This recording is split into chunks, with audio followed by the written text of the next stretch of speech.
Hey, it's 2 minutes to midnight, and this is your atomic silver lining in the mushroom cloud. This is Disdonn with Steve. And we have a special guest today. Frosty is taking a bit of a sabbatical, so we're not replacing him. We just got somebody who wanted to come on and do some stuff. So, would you like to introduce yourself, Sir Agnu, the Final Doctor? Hello, ladies and sirs, or whatever you might want to be called.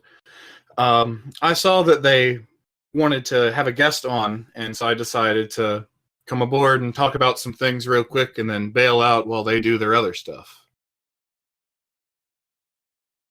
So, yeah, I do video games. And there's a specific reason why you wanted to be on today, isn't there? So you and I were talking, and you had mentioned it's like, oh man, it sucks that there's not a Nintendo Direct this week. And that sparked something in my head. I'm like, wait a minute. Dragon Quest XI came out the 4th, and I've been playing it nearly nonstop, so I could totally talk about that and answer questions and stuff. Anywhere particular want me to start, or just general opinions? Just general first, because I have not. All right, so compared to Dragon Quest VIII, this game is leagues above and beyond it. That's good, because that's the last one I was actually able to play. It's the best RPG I've played in actual years. The one prior to this that I played would probably have to be Mother 3 or Dragon Quest VIII. But I've been following this game since it was released in Japan, and I thought we weren't going to get it in America. So about 4 or 5 months ago, when I found out we were getting a US release, I was just sort of... I didn't know how to react. And so when I finally got the game in my hands, I had about 4 days off work straight to play it, and that's how I got in my 50 hours. Well, that's always a good way to do it, is to pull the Japanese method and be like, I'm taking time off work for Dragon Quest. Dragon Quest and Final Fantasy are almost like work holidays for the Japanese, because they will take literal days off to play them. In Japan, they actually try to release Dragon Quest games on weekends so people don't skip school and work. And I thought that was kind of hilarious leading up to this, that I decided to take a couple of days off specifically for this reason. That's awesome. But Very. So to start off, people are typically turned off by the Dragon Quest games because of how they look, especially like 8 and forward. They look really cartoony and silly, and there's puns everywhere. Like, for example, in 9, there's this boss. His name is... he's a character. His name is Jack of all trades. He eats a corrupting goop fruit or whatever, and then as a boss, his name is Master of None. Yeah, I really liked that boss. 9 is the only one I've played. Yeah. 9 was on DS or 3DS, right? No, it was on just regular DS. Yeah. I knew it was on like one of them, and I think I had a DS for such a hot minute that I could never get up the money to buy it. Well, with emulation, of course. And an R4 chip. No, I borrowed it from a friend. Reminding me that I haven't checked my Powerball tickets. I could be a secret millionaire right now, and I wouldn't know it. It's like, screw this work crap. I'm buying a McMansion and doing internet stuff. Buy me a house in a swamp. No, we will not tamp that swamp for mana, Steve. Oh, dude. Do you guys play Magic the Gathering? Oh, yeah. Yes. All right, so that's another thing. I could totally talk about that at another point in the future. Oh, God. Yeah, the new Why set, haven't we talked about that on the show new, yet? Because we're both broken behind like 4 or 5 sets at least.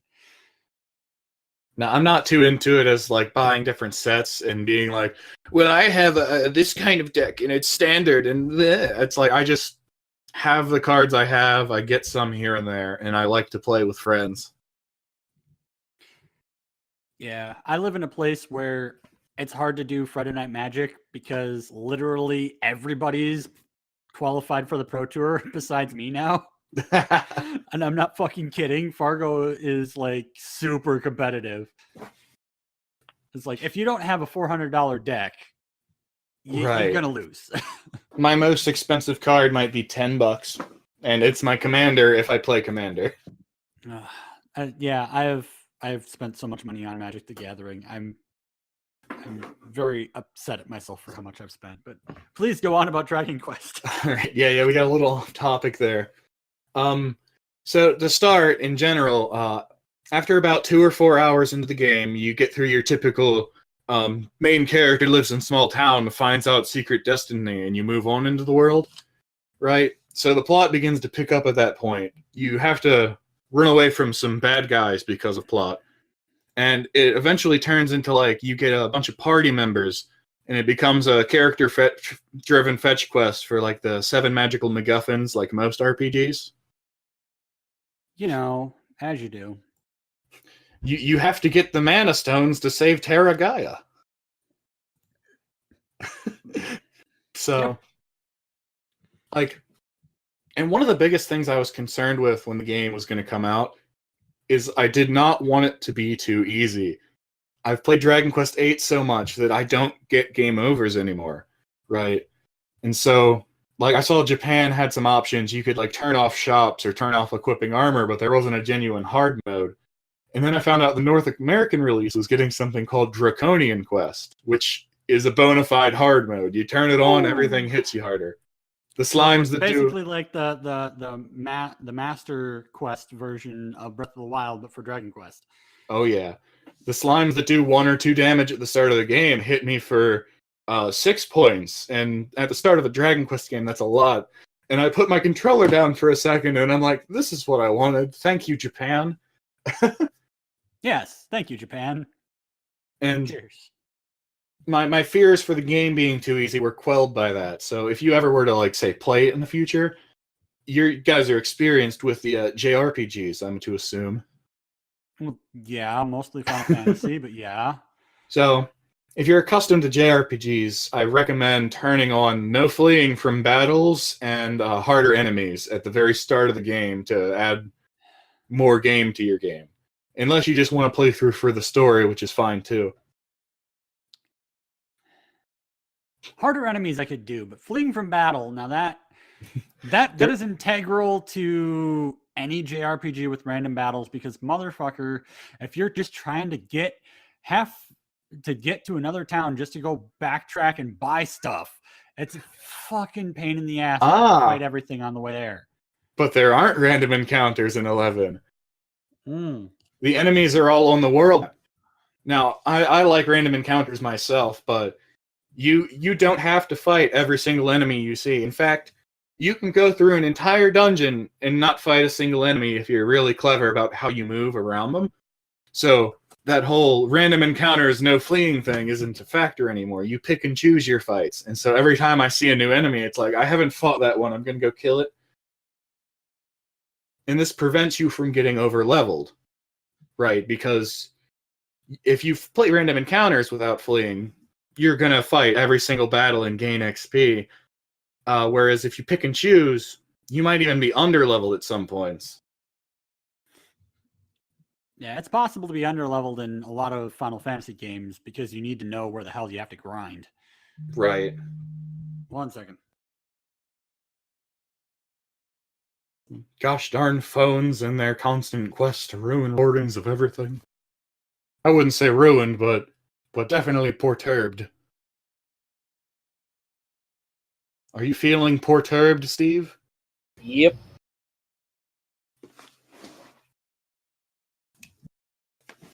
So we'd like to take this little break to bring you a word from our sponsors.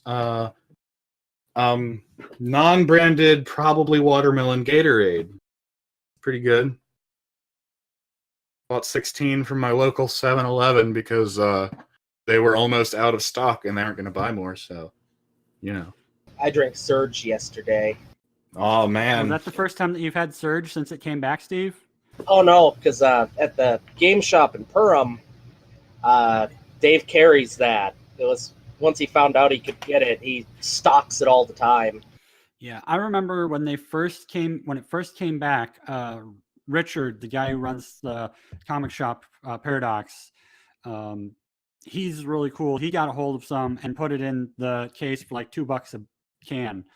And Same price as Dave. And I motherfucking drank the shit ton out of that when I was still doing Friday Night Magic. All right. So you know how in most RPGs you play, there's sort of a halfway mark, maybe 75% through the game, where a big thing happens and, you know, the world gets permanently altered. Not like, everyone, but, you know, a lot of them. Very, pretty much almost all of them. In 15's case, it happens at the very end of the game, but, you know.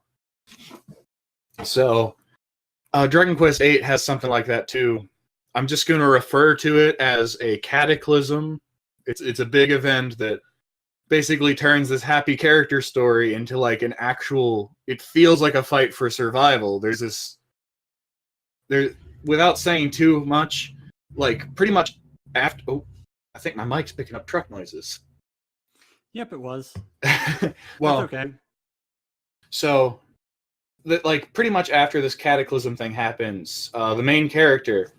And, okay, so most Dragon Quest games, sorry to bounce around like this, the main hero has a couple of different faces, right? They're happy or angry because they're in a fight, or they're confused. That's pretty much the default modes, and up until this point in 11, that's how the main hero was, because they don't talk. Well, after you get rescued by this one guy after this big event, he's like, oh, dude, you shouldn't be out here. There's monsters and stuff's going to shit. And the main hero, having witnessed certain events just occurred, he breaks down and starts crying. And I'm like, what? Like, it feels like you've lost, right? This character who hasn't shown emotions other than what I've said breaks down and starts crying. And you never see this in these kind of games. Dragon Quest was originally done by Enix, which means that it's now under Square Enix, right? Yes. So this is what you're just saying reminds me of the midway point of Final Fantasy VI with Selly's story. Oh, God. I know exactly what you're talking about. The depressing fucking cliff jump. Just like, oh, shit. That moment happens in this game. I want it. I love when games do that, when they show you that the hero can literally just get to the point where it's like, fuck life, this sucks, oh my God. Well, like this happened to me less than yesterday. Right? And it gives you feel like you've lost, right? You feel like the bad guys won, everything's gone to shit, what do I do? And no RPG has ever done that to me. Most of the time, it's very clear to see the good guys are going to win, or it's going to, something's going to happen. But crap, man, when I got here, it genuinely felt like I had lost. There wasn't a game over screen, but the gravity of the situation had set in for me as much as it had the characters in the game. Yeah, I had the same feeling the first time I played 6, because it's like, shit, I'm on this tiny island, Sid is dead, I don't know where anyone is, I am butt fucked. Yeah, corpsey grandpa. Dragon Quest IX did that to me with the whole Contagion story arc. I remember that as well. Square Enix, playing with your feelings since 1986. Well, my big question, though, is the class system similar to the one in 9? Well, so the Dragon Quest games don't typically have a class system. 9 was meant more as like a co-op experience, and so it gave you a bunch of blank slates to work with. 11, each of the characters you get, so for example, the hero can wield swords and great swords, and he can dual wield if you unlock a special skill panel. And then you have other characters like your quote-unquote white mage of the group can use spears or one-handed wands, and she can eventually get to the point where she dual wields the one-handed wands. Character with the most variety, his name's Sylvanto. I'm 95% sure he's gay because after the world blows up, he has a happy gay parade trying to make people smile. And so he has whip, swords, daggers, as well as he's basically a bard, so he can do the dances and has a couple songs that'll do stuff to your party in battle. So he's a gay bard with whips. He's a gay bard with whips, and the very second I found... He is the S&M dungeon daddy. It's and each of the characters gets their own personal arc. I just got to the end of like Sylvando's thing, learning about his backstory, and I'm like, huh. Doesn't make sense why he's gay though. I thought the contention between him and his father would be the gay thing, but it was something else. And so your characters all develop as you move on, and your second buddy Eric, like the guy you meet, he's the first party member you actually get. He actually has several skill panels that are completely hidden until you complete a certain quest for him, and other characters in your party have that as well, because it shows like their stories progress. They've gotten through some things, they've gotten over some stuff, so they gain new abilities based off of stuff they either didn't want to do or stuff they weren't capable of before. Actual fucking growth. That's pretty cool. Yeah, so that's pretty much the gist of those bits and bobs. Got any questions in particular? I don't want to talk too much about story. Yeah, like like you said, you put about 50-ish hours in. Yes. And you said you're probably close-ish to the halfway point because of the Cataclysm? Yeah, so I read many reviews. So in the Japanese version, you don't have a sprint button. In the US release, you have a designated sprint button, which has probably made me blow through the game faster than I should be. So I'd say most people will get to the halfway mark between 30 and 50 hours, depending on how many side quests you do and what all you do. And after you beat the game, there's a lot of post-game content, like an additional 30 hours of stuff after the main quest that, you know, continues the story. So it's a fairly long game. Yeah, it's a big boy. It's the first real RPG I've seen since, that's a good one. I don't know when I've seen a last good RPG like this one released. Yeah, a lot of the Final Fantasies do have a definite ending point and no like post-game. Yeah. Well, 15 with the Royal Edition, they actually added stuff. So 15 has a World of Ruin moment and something plot. But 15 actually adds content in the World of Ruin, not just, you know, the last couple of boss fights like it does. But the fact that Square Enix has put so much work into 15 after its release, they really turned it into the game they sort of promised rather than just leaving it as it was. I mean, it's better than making the post-game content two separate fucking games like 13. Okay. And trying to post-release fix problems that they had with the original game that people had by adjusting the other two games. 13.2 was a load of fuck, but I liked the gameplay. I actually genuinely enjoy 13's story and characters. I'm one of the outliers in that. I have a stream that I watch, Worst Best Friends.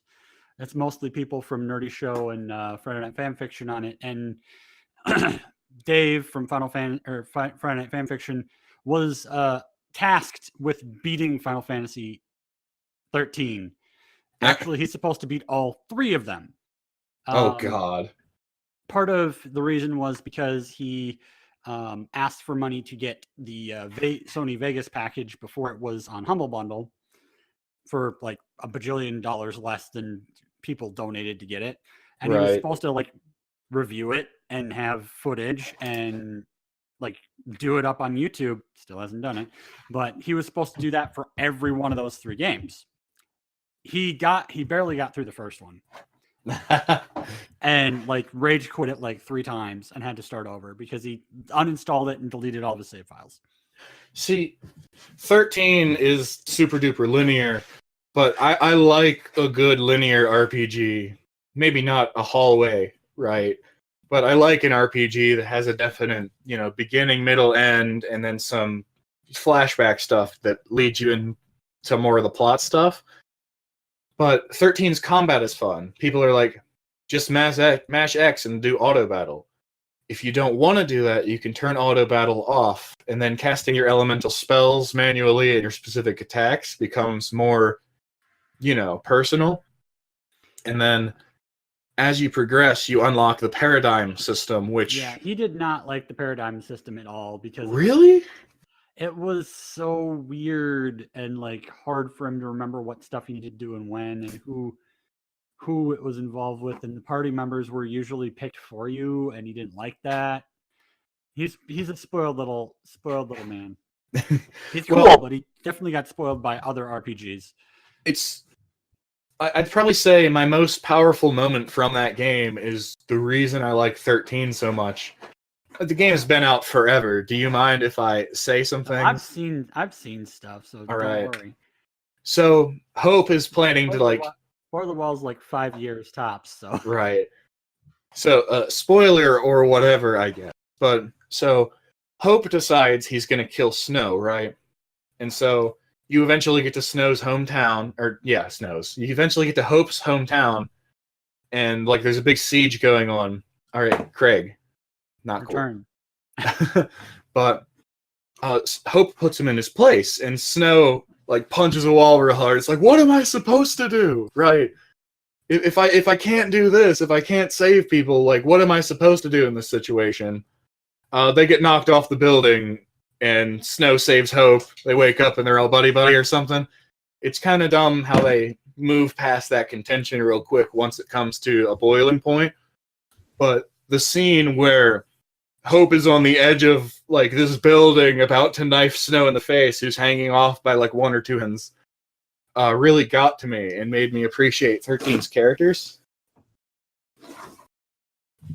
There are moments in that. I mean, it's still a Square Enix game. They know what they do good and they know what they do bad, and sometimes they just give it to a team that doesn't give two fucks. Right.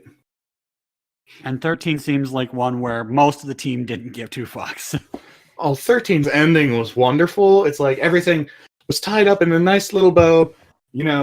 Plot points are resolved. The world is saved. Then 13.2 happens, and then time travel. And then in 13.3, Lightning is Jesus or something. And Snow is basically Satan. And then you have to kill God, but that also makes the timeline go back to the end of 13 or something. What? Yeah, that sounds more convoluted than 8. It wasn't too horribly bad. It had a little bit of time travel.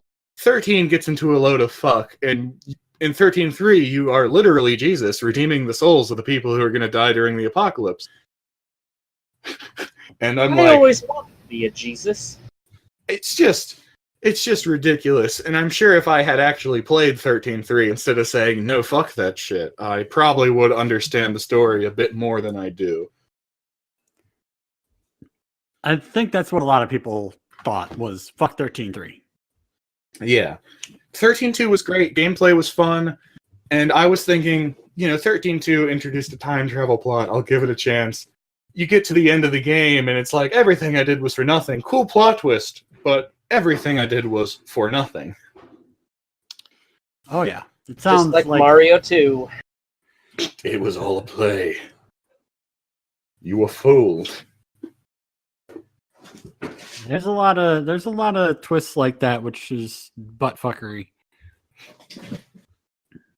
Like in Sin, when you find Cloud is actually a clone or whatever, and then Cloud's like, but I am real, aren't I? And it's like, no, you're not real, you're Zack. And he's like, who the fuck is Zack? He had some serious memory issues. Like he legitimately decided that Cloud is a wimp and a loser, and Zack is now dead, so I'm going to take on his life. Oh man, have you ever played Final Fantasy Crisis Core? No, but I've watched someone play it. The ending is so sad. The ending. So I played through Crisis Core on hard difficulty because I hate myself. But I got to the end of the game, level 99, all the side quests complete, the Minerva Buster, which maxes all your stats. And at the very end, when Zack is supposed to be killed by those Shinra soldiers, I had to put my PSP on because it took them an hour to kill me. I'm like, the emotion of this scene is ruined. It's just like I am apparently God and you cannot kill me, so I'm just gonna have to let you do it. Yeah, the first time I played through the game, I got the full impact of the scene and whatnot. Because like as you slowly take damage, the I forgot what it's called, but like the slot machine type deal, it's essentially Zack's link and bonds with his friends.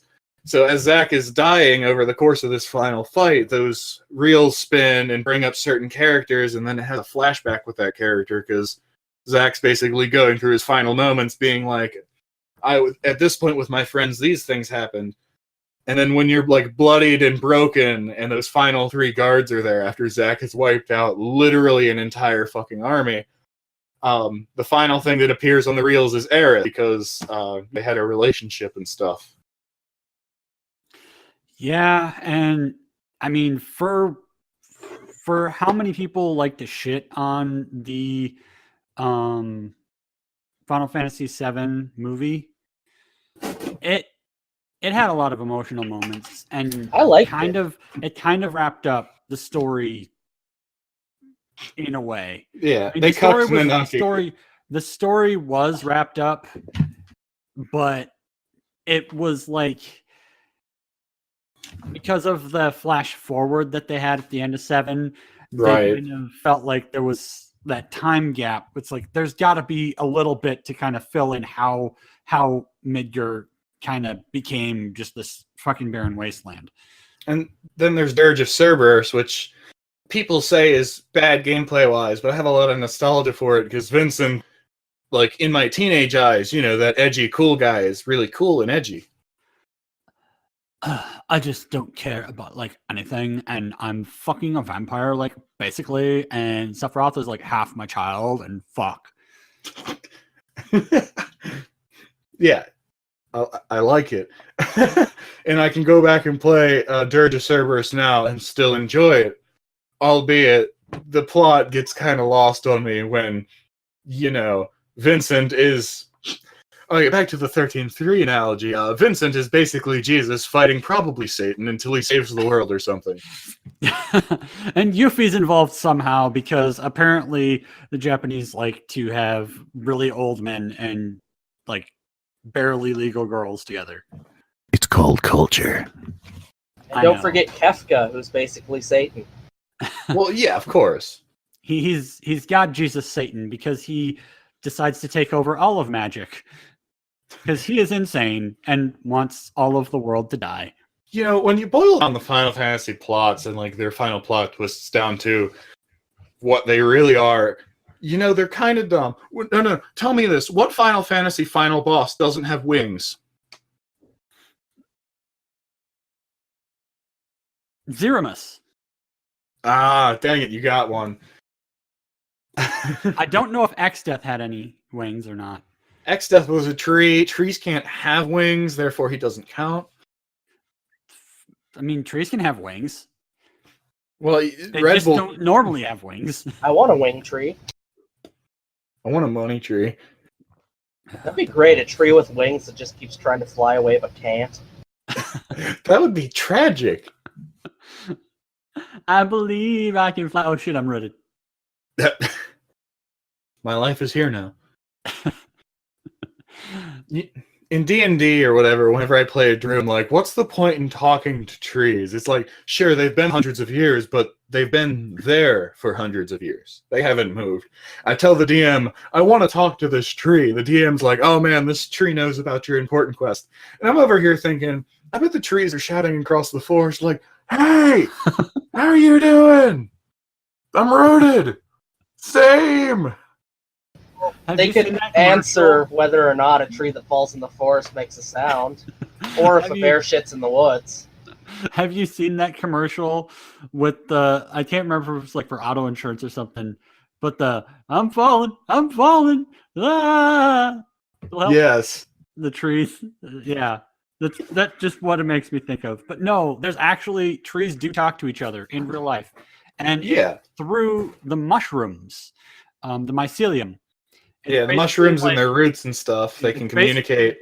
It's basically fiber wire internet service for them to talk to each other and figure out the health of the overall health of the forest, so that they can decide when they need to, harden up and preserve their fluids because of drought.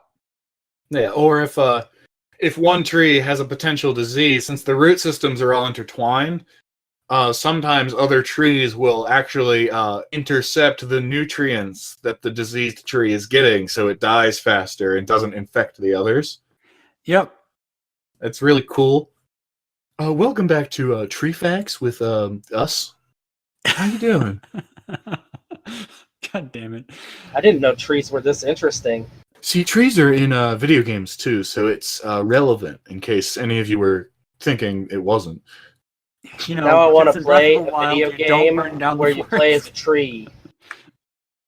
Oh, the little bit I played of Breath of the Wild, I ran around setting it on fire. Craig. Oh, never mind. I thought Craig was gone again. I saw something pop up.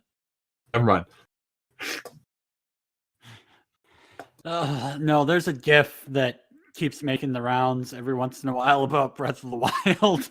That's an animated version of Link with a torch lighting the grass on fire. This will create updrafts in order to aid me in my quest. I'm totally not burning it because I like to watch fire. Totally not just an arsonist.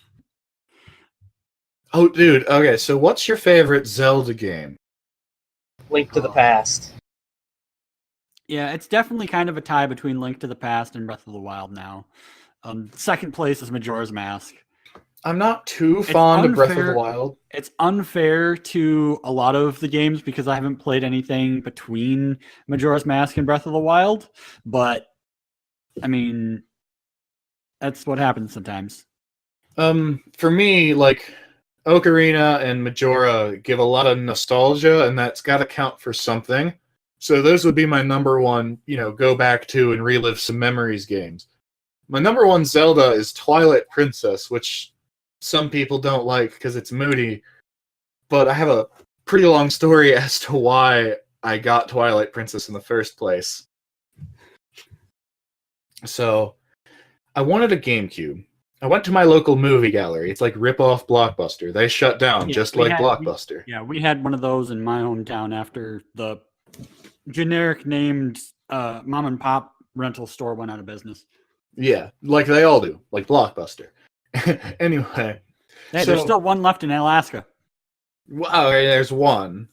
But, so I bought this coloring book type thing with video game characters from my school, those stupid little magazines with stuff. And I saw, like, Wolf Link and Midna, and I'm like, what is this crap? Like, where are these from? And about a few months later, I walked into Movie Gallery and was just looking at games in general. I walked to the GameCube section and I saw The Legend of Zelda Twilight Princess, and it had this Wolf Link on the cover that I had seen in this, art book. And I'm like, I need this now. I didn't know Zelda games existed beyond Ocarina and Majora's Mask, right? I thought those were the only ones. Yeah, so, and like Twilight Princess was that weird one that was like both on the GameCube and the Wii. Yeah. So, my PS2 Slim I had at the time, which I did play sometimes, but not a lot. I'm like, Mom, there's a pawn shop down the road. I called them, and they will take my PS2 Slim and give me a GameCube. It was pouring down rain that day, and I convinced my mom somehow to take me. We went, and I got my GameCube. I got all the gubbins for it. And then she asked me if I wanted to go to Movie Gallery. And I looked her in the eye, and I'm like, Yes. So I rented Twilight Princess, got some cookie dough bites and a Dr. Pepper as per my ritual. And Dr. Pepper is the best. see, my man. Ginger ale's my favorite, but that's another discussion. So I played Twilight Princess, and the very second I turned the game on and saw them graphics, though, like, I had only played Ocarina of Time, Majora's Mask at this point. I turned this game on, and I'm like, Link can have more than 30 polygons? What? Holy shit. And my father, who had been really into Zelda back in the day, was also blown away by this. And he hadn't played video games in like 10, 20 years, and he made a save file and played this game because that's how much that had meant to him. And so playing it for the first time and playing through the entire game, you know, re-renting it every 5 days for about a year. My parents love me. So I eventually got through the end of the game. Like it, the final fight with Ganon is pretty sick if you don't do the whole fishing rod thing, right? Because it's just a straight up, you know, bare knuckle sword duel minus, you know, boxing gloves. Actually, minus the punching part. No, Ganon punches. Well, Ganon always punches. I mean, haven't you seen him in fucking Smash Brothers? No, in Smash Ultimate they give him a sword for real this time. Oh, for real, real? Awesome. Yeah. It's not just a taunt. It exists. Now I really need someone to get me that for my birthday. I like swords. My birthday is like 3 days after Christmas, so it's like, just buy me that, and you get a 2 for 1. Merry Birthmas. Yes, pretty much. That's my entire life. So as for favorite Zeldas, you guys, you said Steve said he liked A Link to the Past. Oh yeah. He's been one of the people who's continually been like, I like this randomizer thing that you do. You do more randomizers. Do them all. Do you like it? I've done Legend of Zelda 1 and Link to the Past now, so now I got to do 2, which I think I beat once in my entire life. Ocarina has a randomizer now. I know, I saw, and I'm just like, I can barely get my freaking N64 emulator to work, and with my freaking GameCube controller, so God help me. Half of Emulation. It used to be me struggling because the controller is not that 3-pronged bastard. I keep trying to get him to play Game Boy Advance games, but he's a cranky old man who doesn't like change. Get off my lawn! Play through all of Mother 3. That's another one of those games. I have it. You have it? I have it, and I think I have it the pre-patched version, so it's already patched for me in English. Yeah. That is the beginning of the game is great. The middle part of the game after the beginning is great. And then like the ending sections of the game after the middle and like that's also after the beginning is great. I've heard that the final boss fight made literally everyone who's played it cry. The final boss fight literally made me cry, and I thought several characters were dead because of certain events. Yeah, I keep trying to get him to play Mega Man Battle Network 3 and all of the Game Boy Advance Castlevanias. Hey, I've played most of those games. But not on stream. I've also only got so much time. That's the problem. Get more time. Oh, dude, we should totally play ranked Overwatch at some point. I remember back when I first Overwatch in forever. I was gonna say, like, oh yeah, I should talk about how I figured out that you existed or whatever. Yeah, that's probably a good one. It's how did you find me? Because I can't even remember. So, I saw on Twitter one of their retro gamer dads that I follow and try to make friends with, because the whole nepotism thing, right? The cycle of I know you, you know me, let's find stuff. I found your channel via that. And I went, and at first I'm like, this guy seems kind of lame.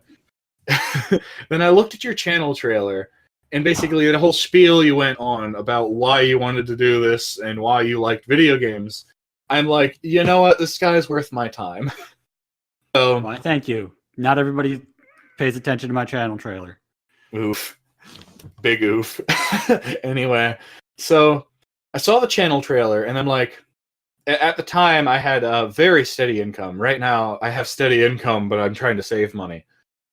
So I decided, I'm gonna give them $1 on Patreon, right? Because everybody needs that little bit of encouragement to keep themselves going. And from my perspective, I wanted to see, your channel and your way of thinking about games and how you want to entertain people. I wanted to see that grow. Thus, I gave you that $1 on Patreon, because even if I was for the couple months of dollars that you gave me, it helped me pass that on to other places and buy myself a coffee. Yeah. See, and that little bit of encouragement however small it might be, there's a lot of people who need that in order to continue producing content. A lot of people quit early because, every kid and his brother wants to make a YouTube channel, but not a lot of people have the right stuff for it. And when I saw your thing and how passionate you were about whatever, I'm like, that's what made me think you were worth trying to motivate toward your goals. Yeah, motivation. Don't give me too many feels now, buddy. No, I'm just trying to make you cry on camera. No, I'm not on camera. We're just on audio. But yeah, like I on that note of many people just give up because they don't have the encouragement. It's not even just because of the encouragement. Like I've seen a lot of my people within my circle, like an entire group of people that I started associating with on YouTube. 90% of them are gone off of YouTube now because of various things, from life changes to where they just don't have the time anymore, money reasons where they just have to work themselves basically to death to pay their bills and they don't have the money to buy new games, etc., etc. Like, just out of the people who I started, like, my first group with that I was in before I joined Brudeism for streaming was the Tube crew. And the only people who still consistently upload almost daily are Alpha Black and Noxidar. Right. And like they've taken breaks, they've taken hiatuses, but they're the ones that are like, really, they still do it almost every day that I've noticed. Like a lot of them have gone down to like once a week, once a month, whatever. But it's like, I mean, shit happens. But yeah, I mean, it's just I'm not sure if Ruru Miki's still uploading at her past schedule of holy shit, she's got like 3 videos every morning, or if she's gone down or not, because I haven't checked out her stuff for a while because she's been playing she does only RPGs, and it's like fuck, I cannot watch like 30 minutes of a series every day to keep up with stuff, especially when it's games I haven't played and want to play. Yeah. Oh yeah, dude. Are we gonna get into some of the other entertainment news that we found? Oh yeah, there's a lot of it, but no, like seriously, there's a lot of reasons why I enjoy doing the Twitch and streaming and stuff. But gaming news. I just do it to hang out with Disdonn. Usually to make fun of him. Yeah. Steve is IRL friend of mine that been friend for a while. Friend Steve is friend from friend? Yes. Yeah, we went to college together. I'm going to college by myself on the internet. All by myself. Oh, wait, hang on. I could totally... No, I don't want to embarrass myself. I took choir and theater all 4 years of high school, so I have what you would call a lovely voice. Now, I'm a big puss, but, I'm the kind of... I'll sing at performances and I'll sing in the shower, but I won't sing in the shower at performances. Well, we all know that I just kind of do whatever the hell I feel like because I'm just weird. Or I could perform in the shower. Oh, God. There's a program called that for that. It's called Chatterbait.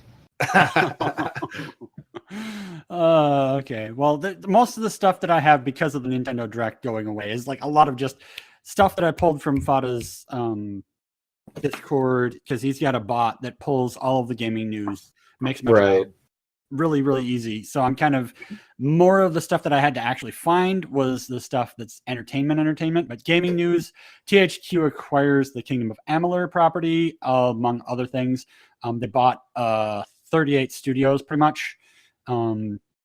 Because they filed for bankruptcy. The game was pretty damn good. I've heard a lot of good things, but yeah, there's a lot of stuff that happened with their finances that was a problem. So now THQ has taken over, and that's pretty good because that means that there might be a sequel coming out. Right. There might actually be, more of the updates that they were going to eventually get. Part of the stuff that got announced off to the side of the canceled Direct, because this is multi-platform stuff. Lego Harry Potter collection is announced for Xbox One and Nintendo Switch. The Lego Harry course Potter it's games have been on pretty much I wonder PlayStation if those are any forever. good.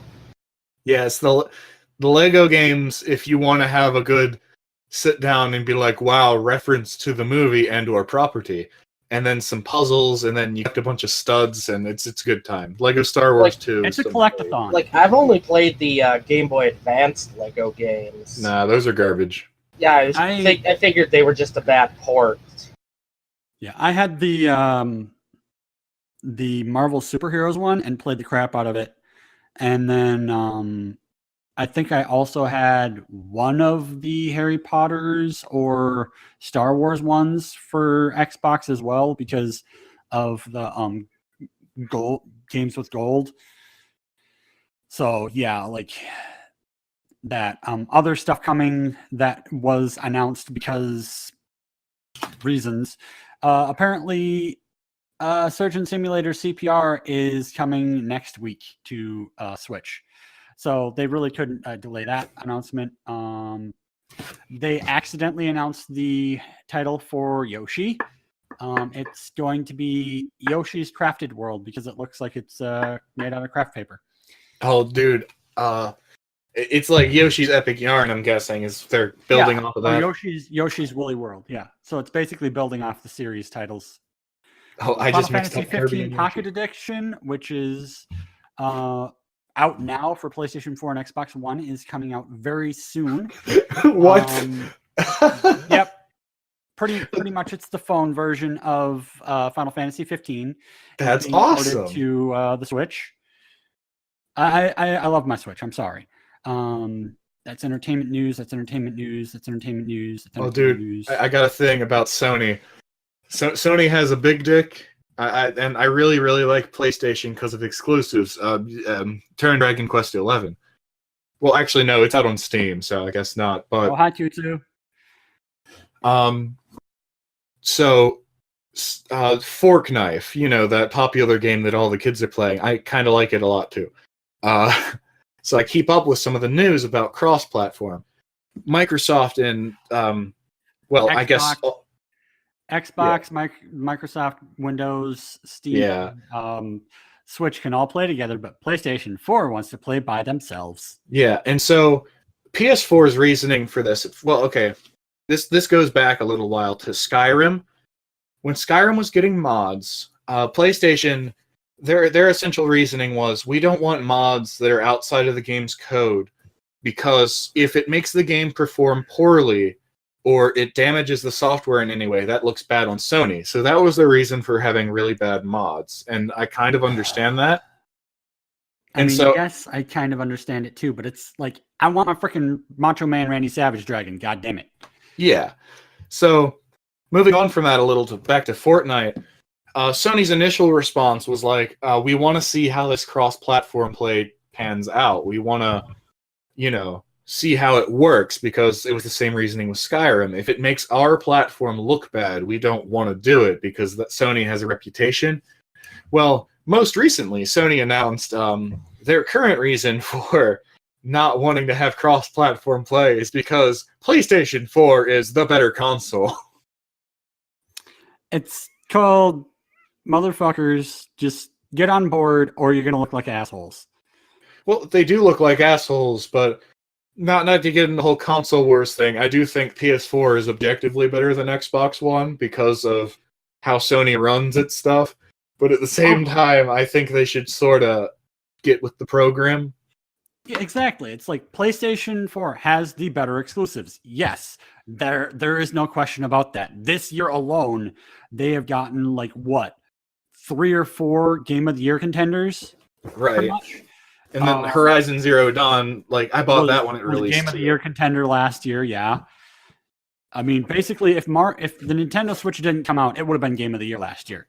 Right. Because everybody's list was pretty much Breath of the Wild and Mario Odyssey were basically tied for first, and then Horizon was second. That was everybody's fucking list. Yeah, and Nintendo's always going to win because they're the granddaddy, right? You can't contend with Nintendo. It's hard to contend with Nintendo because they've made mistakes in the past, but with their regular IPs, like your Zeldas and Marios and stuff, they know how big they are, and they put enough work and effort into them to where it's very hard to find a bad game in those series. You just At least can't on the contendo with the Nintendo. Exactly.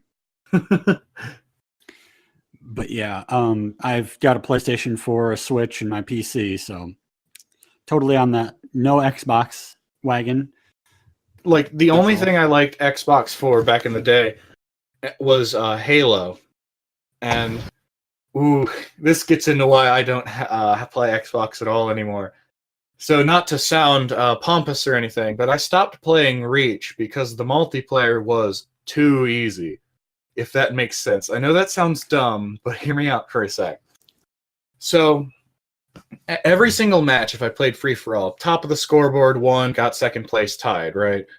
And when I'd play the big matches, I'd always be top of the scoreboard, carrying my team, most kills, least deaths, all that fun crap. And it got to the point where, say it's 100 points to win.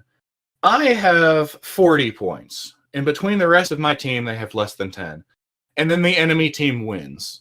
Right? It's like, and the highest person on the enemy team has like 12 kills. It's so unbelievably frustrating that I put in that much effort and got nothing from it because my team couldn't pick themselves up off the ground and aim. Right? Oh yeah, I've had gameplay experiences like that with other games, and that's why I don't play those games anymore. And so once I got my PS4, my Xbox was just put into a tote, and I haven't touched it since. And I played a little bit of Reach on Xbox One, the whole backwards compatibility thing, and it's the same deal. It's just like, the only people playing Reach now are really good at it, but they still aren't to my specifications, so to speak. And that sounds really conceited and like I'm trying to showboat or something, but that's genuinely why I quit playing Halo. It's also why I like Overwatch. I quit Yeah, playing Halo. Xbox is the Halo machine. I quit playing Halo because I never was really into it. Right. It's the whole nostalgia thing for me with the Halo series as well. Yeah. But yeah. If we want to get into entertainment news, there's a game-related entertainment news. They picked the actor to play Geralt. Oh, all right, yeah. I just looked at the clock. I was sitting there. I was having that there recording mojo I referenced earlier. But yeah, no, I gotta eat food and then go to bed. So this would be a good time for me to bail and you guys to do his house, your dealio. Sound good? Sounds fine to me. All right. I want to leave off with Shut Up Craig, and I guess I'll link you my socials that you can link to the other socials to link to the people in the podcast. I don't know how that works because science. My finishing statement, Dragon Quest 10, 10 out of 10. Don't play 10, it's for the Wii and it's only Japan exclusive. Play 11, 10 out of 10. And eat a sandwich or something. If you're listening to this podcast, eat some food. You've probably been sitting at your computer, sitting at your games all day. Yeah, that's about it. Thanks for having me. And I'll probably lurk in the stream or whatever when you guys are doing your entertainment and politics stuff as I go to bed. Your angry ranting about the current horrible state of America and the world will lull me to sleep. All right. I'll join you guys again sometime. Oh, see you later. Yeah. See you when I see you. Disdonn, are you back? Disdonn? Wait, is he a father? Are you a father? I am. He isn't. See, I refer to you guys, the general group, as like the RPG game dads. Oh, I think he lagged out. Yeah, he said his net crashed, and then he was back for a second. Oof. Well, okay, I guess I can hang out for another moment or two till he gets back, so it's not just you talking to the void. Yeah, I wonder what the heck's going on with his net. It's fine. I'm guessing the stream's either dead or still up. Craig's still recording, so we're good to go either way. But yeah, it seems that at least Craig's still working, so I don't know. He exploded. He'll be back. He probably has to unplug a thing and replug it. It's funny how that solves so many problems. You're right. I don't really know. Got any topics? What's your favorite kind of food? I don't know. I like sunflower seeds quite a bit. Really? That's a weird one. Those things are like crack to me. I like salt and vinegar Pringles. Oh, those are pretty good. See, so salt and vinegar chips are always like one of my favorite flavors, and Pringles were always my favorite kind of chip.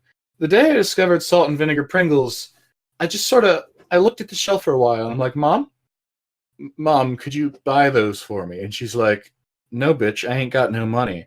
But she said it politely because we were in public, and that would be rude. And then a couple days later, my grandmother bought me some. Awesome.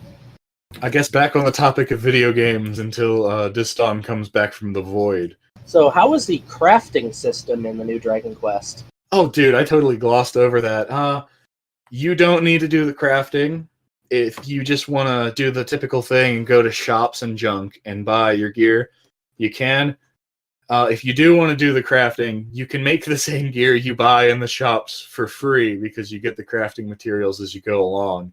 Oh, there he is. Craig decided to come stay there. Thank God. Yeah, Oh, I decided to fill the void a little bit. I already did my spiel, and then you disappeared into the void. And my internet died, so you're gonna have to say that all again because I need to reconnect everything. Oof. Oof, indeed.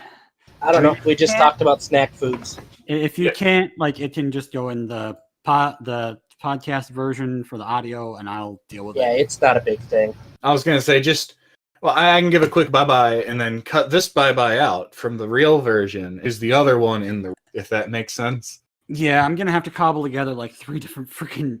My net died, so I had to So many tech problems today. I'll have to cobble together like 3 different Craig files. So. All right, Yay. so the gist of what I said is, thanks for having me. It's been fun. I'd like to join you guys again at some point. Go eat a sandwich. You were definitely a very good guest. So thank you so much for showing up.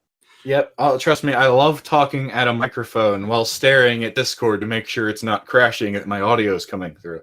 I loved that up until the point when I noticed that my modem, which is right behind my microphone in my line of sight, decided to start flashing and then go dead.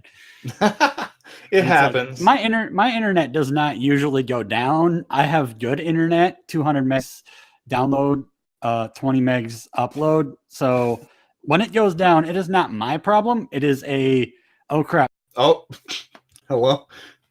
Is he gone again? I think he exploded again. I mean, it's not funny, but it's kind of hilarious. Well, okay, I told the stream, goodbye, eat a sandwich, thanks for having me. I guess if you want to fill the void a little bit more from the Craig perspective, we can. Or if you just want to wait for him to get back and continue on without me. Yeah, I don't know what I'm going to do. Just probably wait for him to get back. Oh yeah, I know, we were talking about crafting and then he showed up again. Crafting's fun. It makes a no items playthrough pretty irrelevant, or a no shopping playthrough irrelevant, because like I said, you can make everything you get in the shops by hand.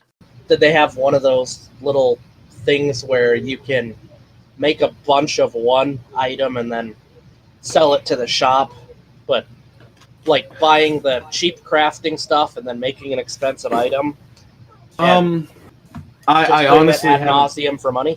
I don't like exploiting in games too much because, like I said before, I like the difficulty, but I honestly haven't done that. The only crafting item that I've had to make a bunch of were some ice elemental resistant earrings, because the boss I was currently fighting tore my butt open, took a nice look, and then cut my head off. So this has some pretty difficult bosses. Well, I'm playing on hard mode, and I don't know if playing on this difficulty makes the AI more intelligent, or if the AI are just intelligent. But later Dragon Quest bosses, they begin to get like 2 attacks per turn, right? As to balance it out against your party that's getting stronger. This particular boss got 3 attacks per turn. And so she did a big AoE, right? And it knocked 2 of my characters down into yellow, one of them especially bad. Then she used her most basic attack and took the weakest character down to 0 and killed them. Right, and then she used another attack that is a guaranteed crit every time on the character who was in yellow but had more HP.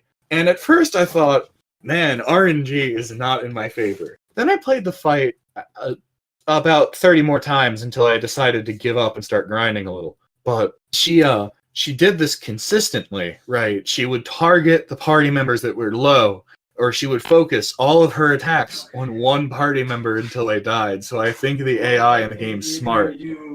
Well, it keeps dying. It's becoming self-aware. So this particular ice boss, it's basically Elsa from Frozen. That's the Ice Sister, right? Elsa? Yeah, it is. Yeah. She destroyed me several times, and then I made these ice elemental resistant earrings, and it made the fight a breeze. And then I sold all the earrings for money, so I'm assuming, yes, you can do that exploit. I think Disdonn's alive again. He's there. He's talking to a lady person trying to figure out the intermagoogers. But it's been windy as crap all day, so I'm wondering if something happened. And I'm also wondering if We need to keep a couple of Phoenix downs for his internet. Oh my god. for the water. Insert reference to other video game about reviving party members here. That's about good. Yeah. Looks like he had to cut his mic to talk to his wife and that fun stuff. Well, I don't think he cut his mic. Oh, he usually does. How much water do you fucking need? Oh, shit, he didn't. We could sit here in silence and pick up the background conversation, or we could talk over it. Maybe one of the cupboards? Or wait, no, he could cut out this Is Craig that the file backup of him one? in this part, so we can't actually hear him, and it just looks like we're crazy people acting like he still exists, even though he doesn't. That would be something he'd do. I guess since he can remove the Craig from the situation, we can wait till he comes back officially and just keep talking about crap and stuff. Yeah, I'm just wondering when he's gonna get back here. Nah, like at the very start, I said my piece, the general synopsis of the Dragon Quest XI, and then we sort of sprung off from that into other video games and stuff. But dude, if you have $60, buy the game. I'm low on money right now, and I'm not sure my potato of a graphics card would run it. Do you have a PS4? Has my internet Nope. decided to stop crapping? Oh yeah, you're here. You exist. We were, you left your mic on, so we were talking over that. So I'm guessing you can remove the U from the Craig, and then whilst you were gone, I figured I'd hang out for another minute or so and fill the void till you got back. Okay, am I back on? I don't even know. You seem to be. My internet has decided to die like 5 freaking times in the last 4 minutes. It's like, what the hell is even going on here? Press F for internet. It's fine. Craig is staying strong, so we still have Thank some God. Craig. Craig stayed strong, so I just get to edit out all of my disappearing acts. And figure So out what many stuff to tech fill the void issues with. It's great. this episode. No, I that's blame fine. the wind. It is so windy, like trees are bending outside my window. And it's not storming or anything, so maybe it just decides to knock out the internet. All right. Now that you exist and you're back from your trip from the abyss, I'm gonna bail and go eat food, and then sleep the sleep of the dead until I have to get up in the morning for stupid dumb work. Oh, I work at a nursing home, by the way, and let me tell you, that can get pretty depressing some days. I'm happy-go-lucky. I try to be the ray of sunshine that brightens everybody's day by smiling and say, "How you doing?" But some days it's bad. Yeah, I the job that I just left recently for where I'm working or just started now is it's basically similar work. I was working with people with developmental disabilities, a lot of whom were on the older side and not necessarily in the best health. So yeah, that was kind of depressing at times too. So I work in the kitchen. I set up the tray cards that go on the tray carts that we take out. And my wife did that for a while. She also was a cook, so yeah.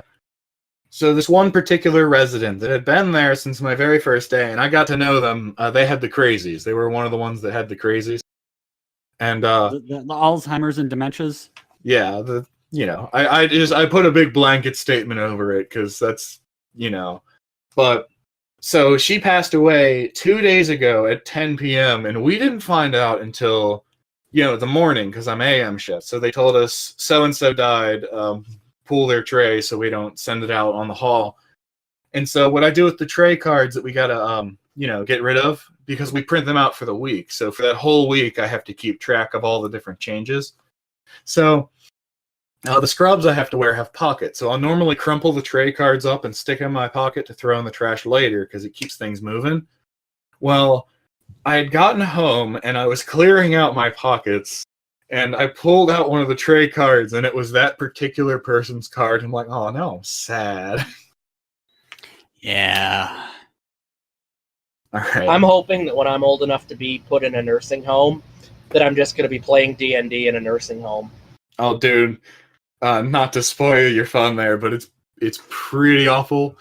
I didn't mean to put a damper on the moon. Sunshine rainbows, eat a sandwich, and I'm out of here. If I don't stop now, I'll keep talking forever. Have fun, guys. Have fun, Agnu. Bye-bye. All right. Sorry about the bajillion and one technical issues and the really long goodbye from Agnu. I want to play a good long round of Abolists and Alzheimer's. Especially after our... Did you want to go... Because now that he's gone and we don't have to worry about his time, did you want to go into what happened yesterday, or do we just want to get through this news crap first and then go into yesterday? Yeah, let's do the news first. Yeah, and on the sad note, okay. This is all because Frosty's gone. I'm just gonna do cliff notes on the entertainment, especially since gaming went really long. We had that review. Making a note for everyone listening: Frosty is not the one who died. He is very much alive. He's not dead. He just we most certainly did not shove him in a cooler. He just decided to go away into a self-imposed exile of work and sleep and video games and not podcast stuff for a while. So I think he's even watching the stream, so I'm pretty sure he's, alive. Yes. If you're watching, hi, bro. Nicki Minaj and Cardi B got into a fight at New York Fashion Week. I haven't been following this, but apparently they have beef, probably over a man. It's like those old rapper feuds from the 90s, except without the guns, and it's just a cat fight. I want to see a cat fight on the catwalk. I'm pretty sure that because of the Logan Paul boxing match, that might actually turn into like card B for the rematch. We also have Barnes and Noble is kind of nearing bankruptcy. What? Their last CEO was ousted for possible sexual assault, and they didn't explain why he was ousted, so he's suing the company. They're having financial problems because not enough people are going to Barnes & Noble and buying books anymore. They don't have enough good sales on their proprietary Nook device, so people aren't buying stuff. But Barnes & Noble's friggin' awesome. I know, but I don't have the money to go there that often, so... I know, I'm sad too. This is like, hearing about Toys R Us. Except Barnes & Noble we actually went to more often. And it had D&D books. TV news. The Purge is coming to TV or is already on TV. Not going to go into it very much because I haven't watched it, but just, that's news to me. Adventure Time, you can talk about. You saw the finale. I have not. Oh, yeah. So they've been alluding throughout the entire show that, well, first it starts out with Finn having a crush on Princess Bubblegum, but her not being interested and kind of, acting like it's because of her age, because it turns out she's over 800 years old. Yeah. But then, after a while, you sort of start to get the hint that her and Marceline have a past. And it's really Vampire Queen. Yeah, it is rather heavily hinted at that they were a couple. Like, Princess Bubblegum still has one of her old shirts and stuff like that. But in the finale... They finally kiss. I'm guessing they did that because, well, they're ending anyway. And also, Steven Universe has done way more allusions to gay couples. And it's totally okay to do that now. Is it really allusions, or have they actually made it, solid they've made now? It's canon that Pearl and Rose Quartz were a thing. Oh, even if it's like, And also, canon in the- I don't know if even if mild it's been spoiler. confirmed, has it happened in the show? Like, Yes. Also, mild spoiler. One of the one big dark lady, Garnet. She is actually a permanent fusion of a gay couple of oh, kids. yeah, I always liked Garnet. Yeah. So that gets revealed at like beginning or middle of season 2. So something to look forward to is that lovely little side story, and it's pretty cool and pretty sweet. Other entertainment news, I guess the one thing that you posted belongs in politics. Burt Reynolds sadly passed away this week, 82. Press F to pay respects for Burt Reynolds. Press F to pay respects to Burt Reynolds, and press M to pay respects to his mustache. Seriously, his mustache. Apparently, Tom Selleck keeps getting tweets. Like, people mistaking him for Burt Reynolds. Well, they have very similar features. Oh, they have Especially similar mustaches. Especially the mustache. It's just funny because Tom Selleck's like, please stop. Please stop. I'm not dead. Yeah, but yeah, Burt Reynolds, Smoking the Bandit star. He's been in a lot of things. He was had a lot of had a couple appearances on Archer, and he is now no longer with us. He had a good run though. 82 years old is not, young. So he had a pretty good run. Another person that I am not as invested in, but I mean, because of how much he was involved in the music industry, Mac Miller died earlier this week as well. He was 26, drug overdose. He had some drug problems. He's had like 5 studio albums his own. He's produced stuff. I can't remember who all he's produced, but he's helped produce a lot of people in the current like rap pop of the last like 5 to 10 years. So he's kind of like he was going to be like the new Dr. Dre almost. The producer dude who's on everything. Because I remember that he's been in I remember a couple of things. And what's really, really hilarious, I guess, if you watch South Park, his name is Malcolm McCormick. Oh. So, Kenny, press F to pay respects to Mac Miller. But that is the entertainment news pretty much for the week. I couldn't find a lot of things. I am going to call these F-bituaries. The F-bituaries. So then that'll bring us to the semi-closing. If you enjoyed the pre-politics section and you don't want anything to do with politics, now is when you check out. So thank you, people, for showing up. Thank you again to Agnu.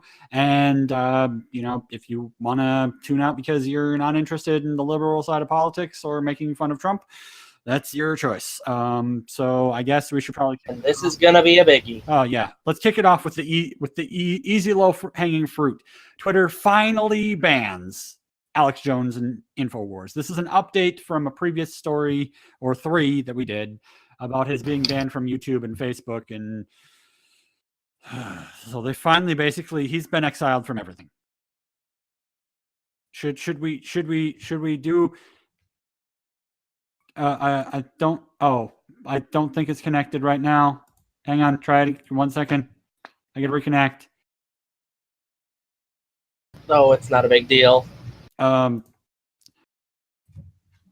will for Alex Jones. I don't like them putting chemicals in the water that turn the friggin' frogs gay. Serious crap. Press FG for the frickin' frogs gay because Alex Jones is no longer on social media. Yes! He's going to have to make his own for fucking alt-right Nazis and conspiracy theorists. So thank you, any possible deities that exist, because holy crap, this has been a long time coming. It makes me smile. So should we do the Deadpool before we get into the big news week? Yeah, probably. Deadpool last week, everybody, including Frosty, picked Sessions because of tweets from Trump and possibility that he would get fired this week. I don't think anyone actually was fired this week, so it's a total loss week for us. So we're allowed to switch if we want to. I honestly am going to go with I'm going to go with an outlier in this one. I'm going to go with Mike Pence. I'm going to go with Pence would be a good one, but I think I'm going to go with John Kelly. Yeah, Pence or Kelly are going to go, and here's why. And we can start talking about this part of the news now because we've done that. There was an op-ed and a book that dropped this week basically detailing how much chaos it is working under Trump right now and how literally aides have been stealing things from his desk so he does not sign them. Like executive orders he drafts up on a fucking rant on Twitter. He goes on a rant on Twitter and then starts drafting an executive order to sign to say pull us out of trade agreements with Canada and Mexico. Or another big one apparently was him wanting to kill Assad. Yeah. Just executive order to have his people kill Assad. Yep. Have his people. Yeah, an elected leader of another country. Yep. Just kind of like how casual murder. You know how we had that lovely one for the dude who I can't remember what freaking country it was from. Libya. Yeah, during Obama's. But that one was vetted. I mean, that wasn't just like an executive order. That wasn't a spur of the moment thing. No, that they wasn't. They had a strategy, even if it backfired. I'm having a bad day, so I'm gonna bomb some other leader. No, that was planned. But yeah, literally they're pulling shit off his desk that could start World War III every day, or trade wars or whatever. And the worst part about it is he didn't notice. Yeah, like literally he just would go into a fervor, draft something, it would leave his desk, and he'd forget about it in like 5 minutes and move on to his next thing that he was pissed off about. So literally, this is a guy who could basically decide to nuke Korea or Russia or whatever on a whim. And if somebody stopped him, he would get over it in 5 minutes and forget that he even wanted to. He's a fucking child. He's a 2-year-old throwing a permanent temper tantrum, and he's running the country. It's scary. Scary times we live in. But there was an op-ed. Nobody knows who read it or wrote it. It was in, was it the Washington Post or the New York Times? I think New York Times. I'm trying to find all the quotes from it. But yeah, like it was pretty scary. But a lot of people are suspecting that it was Mike Pence because he included the word lodestar in the thing.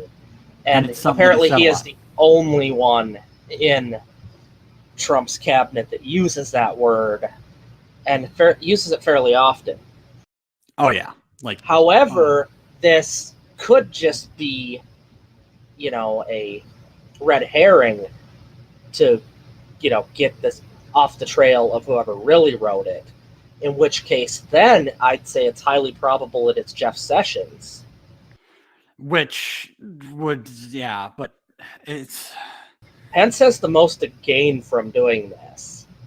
Because of the op-ed, Elizabeth Warren has said that we should invoke the 25th Amendment, which is basically saying the president is incapable of doing his duty because of XYZ, and we should have him ousted from office. And basically, it's a non-impeachment impeachment. It removes him from office because of reasons relating usually to health or incapacitation, but mental health could be used, but the 25th has never been invoked, so it'd be completely. It's only ever been temporarily invoked for like a day or two while a president was in surgery. I think it happened during the Bush administration. Yeah. And so it's one of those things that it's like using it to permanently oust someone has never been done. So literally we're in uncharted waters. Yeah, we've also never had someone who literally is trying to make executive orders to assassinate world leaders and then forgetting about it. Crazy times. So related to that is that book that came out Yep. by Woodward's the Bob guy. Woodward. Which in the book, I know some people don't like Ooh. this language, but this is verbatim from the president. Apparently, Trump once called Sessions mentally retarded and said that he couldn't even get the job as a simple country lawyer. Yep. So And he called him a dumb Southerner, Called him Forrest Gump, basically. which, given how many people that voted for Trump are in the South, ow. Yeah, that's kind of a big slight to his base. They won't get it though. They won't abandon him. Not And yet, then anyway. the reason my vote's going for John Kelly is allegedly Kelly called Trump an idiot behind his back. Kelly says And that that he was in the book. hasn't actually said this, but Trump is paranoid. So he's going to think that Kelly's against him and probably retaliate eventually. I mean, what was it the other And day? if he fires a decorated general like Kelly, that's going to piss off his base something fierce. Oh yeah, and wasn't it the other day that we were calling that it might just be that he gets so paranoid by this book and the op-ed that he literally fires everybody? Yeah, I'm thinking it wouldn't be beyond reasonable doubt that he would just fire He's his done it entire on his cabinet. show. He's done it on his show before where he's fired multiple people just because he was pissed off. I mean, this is the presidential apprentice. Who's going to be the last one standing? Fuck if we know. And he's wanted to fire Sessions, but if he uses the excuse that he's getting rid of his entire staff over this book, that would at least be less suspicious than if he just fired Sessions. It still would be suspicious as fuck. But yeah. But there'd be reasonable doubt. Yeah. I just, oh my God. This week has been crazy. And so what's the that's other not elephant? even the biggest part about this week, but we should save that for last. Yeah. So what else did you have? Let's see. Twitter says Trump not immune from getting kicked off. Oh yeah, we don't have an article for that one, but yeah, I remember I Yes, saw I do. that. Oh, wait, what? Oh yeah, Just DMing you. It was further. It was further back, Politico. or it was. Yeah, it was yeah, we talked about it, but it just wasn't posted in the Discord. Was it last week I mentioned that Trump kind of lost a legal thing where now the Constitution... Oh yeah. Yeah, the Supreme Court says that he has to unblock everybody. It's been a shit show. I this can't week remember because if I everyone's mentioned adding that last week or if that happened after we went live. I think it happened Sunday, or it was announced on Sunday, but it probably happened on Friday. But apparently Twitter, after, canning Jones, is now saying that, yeah, Trump has to follow the rules same as everyone else. They've given him a lot of leeway because it would be such bad press to fire the president.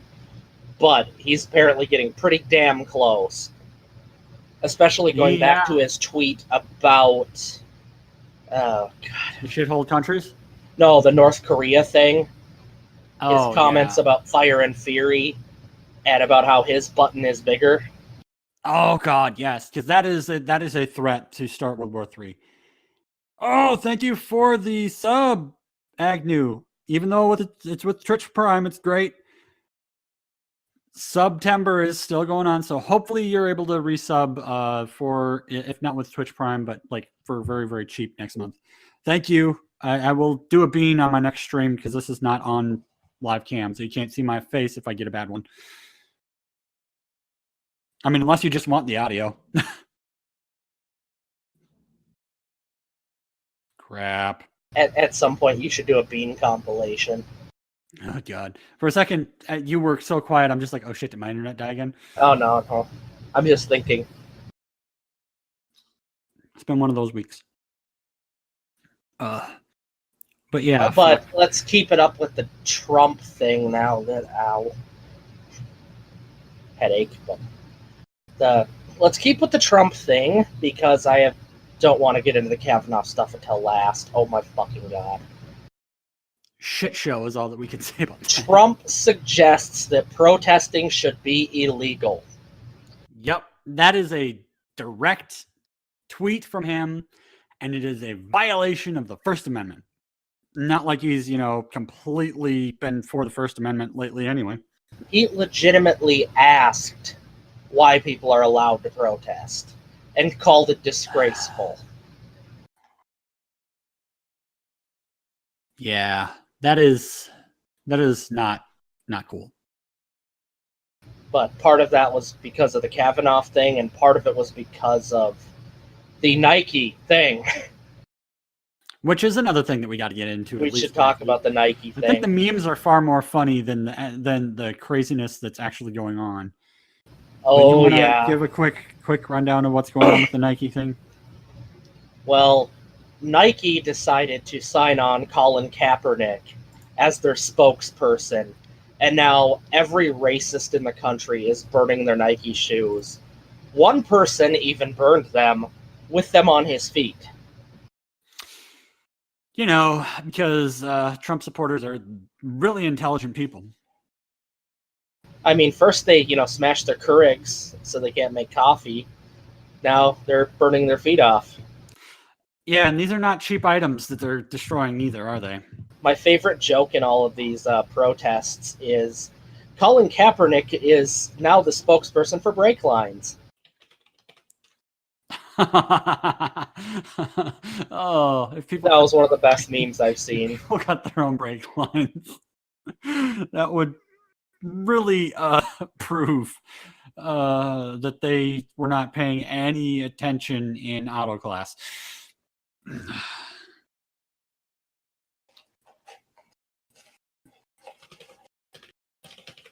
Indeed. Man. Yeah, this is... So, yeah, Trump is firmly against the First Amendment. Yeah, that is pretty bad.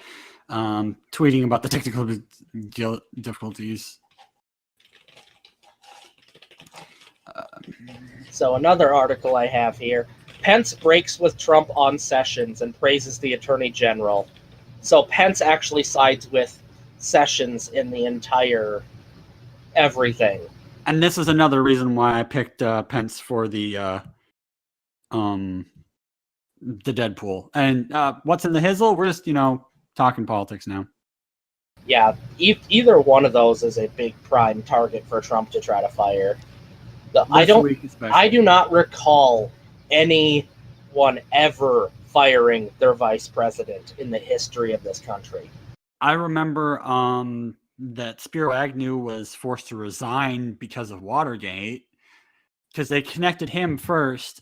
But he wasn't fired by Nixon. No, he wasn't fired by Nixon, but he chose to resign instead of being ousted, and then the Nixon followed suit like a month later or something. It was not long after, because I don't think Ford was vice president for very long. Yeah, so this has never happened before. Oh. So, should we spend the last half hour before we talk about our week on Kavanaugh? I guess I still have a couple articles here. I'll just get to it when I deplete everything. Okay. What else you got for us, Steve?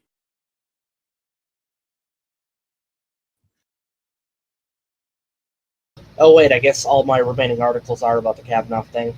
Okay, that's what I thought. Where should we start? I mean, I only have a few articles on it, but mostly I was just watching the entire thing. Start with the summary.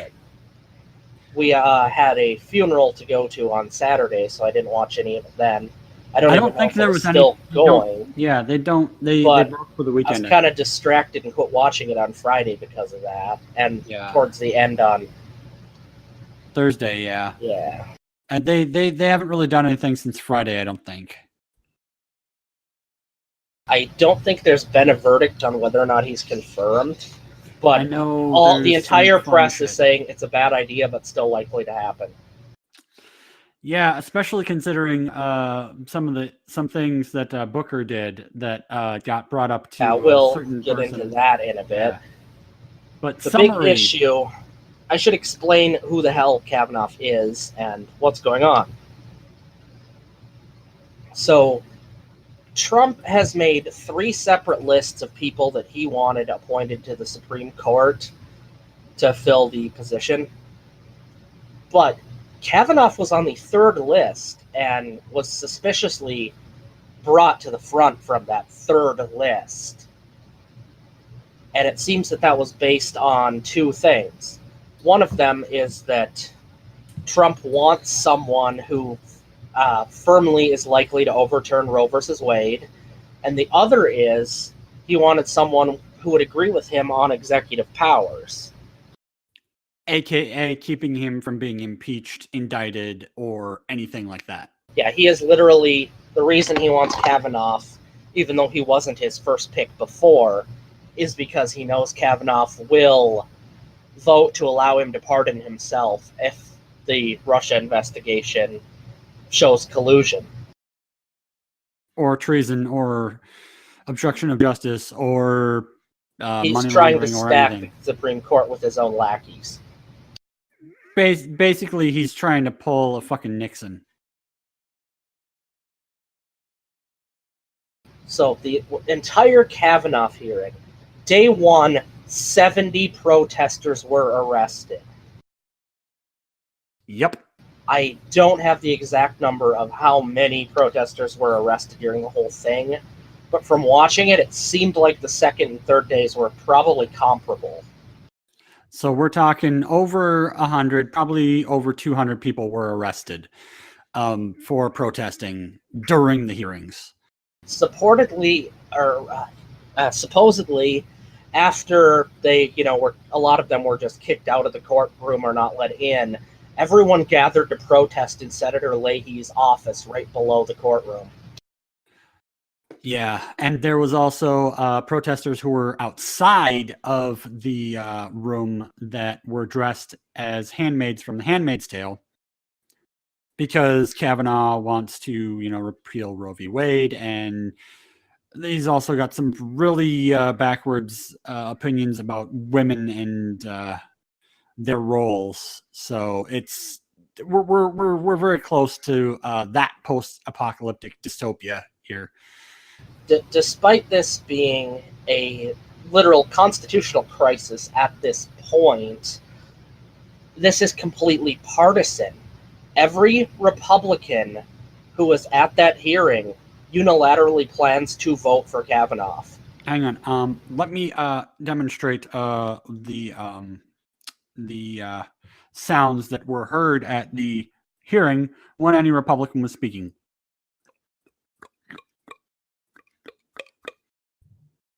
That's my best impression of a dick sucking. Pretty much all of them were talking about how great of a parent he is and how great it is that he coaches girls basketball, what an upstanding guy he was, and just, nice verbal blowjob to the man. Wait, you said he coaches girls basketball? Yeah, he coaches his daughters. Literally every basketball team. girls basketball coach that I've heard of has been accused of some sort of sexual assault or, something with someone on the team. So wait for that to come out. Yeah, nothing on that has been confirmed or anything, or is even suspected. No, but God forbid, that's probably the next thing that'll come out.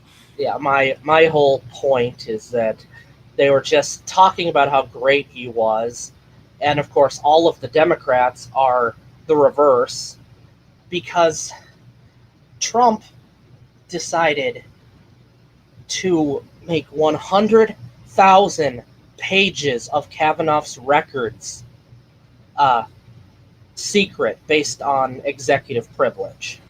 And it's not even his executive privilege. Whose executive privilege should it have been under? Who do you work for in the White House? Stuff under the Bush administration. which is fairly relevant since he became on the lower court after Bush or during Bush. Which one was it? I can't remember. But He was during Bush. yeah, during Bush. So it does relate because, yeah. But 100,000 pages made secret. And then they dumped, I think it wasn't 40,000 pages on the Democrats the night before at like 6 o'clock at night. Yep.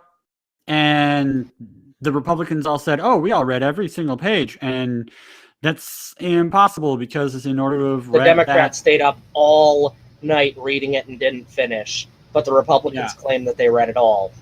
Even though they're all using the same software and everything to get the files. Yeah, unless they were given it way in advance, which is also likely, they didn't read it all. Of course, they didn't even need to because they already decided they would vote for Kavanaugh. Yep, they're voting based upon party politics and not upon actual evidence. And basically all of the Republican senators got extremely enraged whenever a protester would say anything. Especially if it had anything to do with that A, dump, or B, withholding of information. But the Democrats tried really hard to get the entire thing dismissed based on... Right away. Yeah, based on all of this bullshit surrounding it. And the chairman, Grassley, said no, repeatedly. Yeah, first day was basically anytime that because they were doing opening arguments, anytime a Democrat was asked to speak, they basically said, we need to postpone this until we've had time to review these documents and also get the documents that have been withheld from us by executive privilege. So basically everyone was saying we do not have enough information because there's hundreds of thousands of pages of documents that we haven't read yet. And then day 2, they unclassified another 1,000. Yeah. And I mean, one of the excuses that was consistently used by Grassley is we have more records that's been released on Kavanaugh than we've had for the last 5 people who've been, confirmed.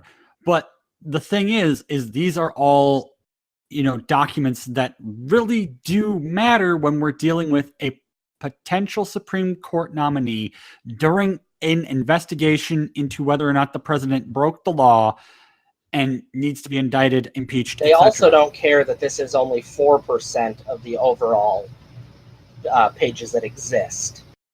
Yeah, somewhere between 4 and 10%. So these are obviously being hidden, and the Republicans don't care that it's being hidden.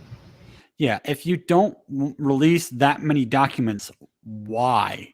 Like, even if it's just repetition of the documents you already have, like basically the same thing reworded in different cases and whatever, at least that way, if it was out there, you would have a better idea of the way this man thinks, the way this man would possibly vote if it would be against the Constitution, and if he would be liable to overturn votes and rulings that's already in there. But this is also the same strategy they used with the last budget thing with the DACA bill. Yeah. Just making so many pages and dumping it the night before so that no one could read it. Yep, basically, and it's the same thing with the tax bill that they did. They dropped the pages the night before, so it's basically, you either vote for it or you don't. And it's like, how can we vote on something we haven't read? It's just pushing things through based upon party politics, and it's fucking bullshit. And it's a shit show. Another big thing that happened was because of this BS, Senator Cory Booker... a possible person running for the 2020 nomination on the Democratic side, but that is only being floated around as a possibility as to why that rumor's he's doing been going around since the end of 2016. Yeah, it's been, and the rumor of him doing anything because of that has been rolling around since about the same time. So it's neither here nor there. It's just good to mention that. So that way you have the full story but he put his career as a senator on the line to release some of these documents that were secret. To the public. Because the public needs to know who is being potentially nominated to the Supreme Court. Because we have no say in the Supreme Court's nomination or who's in there, because it's all based upon who is in the president's seat gets to nominate it. So that's partisan as it is, but it's even more partisan because of who gets to vote, which is just literally the Senate. I also should probably point out that every question that was asked to Kavanaugh, he deflected. It's nice to know that he can't answer a simple question. Yeah, his biggest argument was, this is a hypothetical situation and I refuse to answer hypothetical questions. Sounds like some coaching to me. Or if asked about Roe v. Wade, he would just say the word precedent a dozen times. Yeah, it's been a shit show of a week with Kavanaugh. So some of the Democrats even finally had a backbone and basically asked him, it's like, your options to this are yes or no. And then he tried to deflect and they're like, okay, that means no. Yeah. So he couldn't answer any straight question that had to do with executive privilege or Roe v. Wade. So that basically means what? Everything that we've suspected. He wants to overturn Roe v. Wade because he doesn't consider it a settled law. And he's going to, go along with Trump if he tries to pardon himself.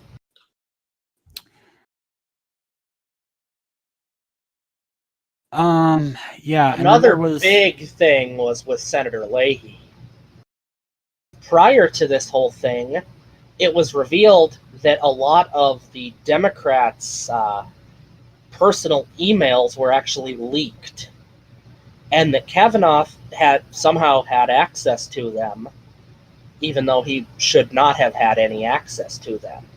And he said under oath that he hadn't read them, but then later in the hearings had said statements that contradict the statement that he hadn't read any of them and hadn't heard of them before. Yeah. Which this whole proceeding is under oath. Therefore, that is perjury.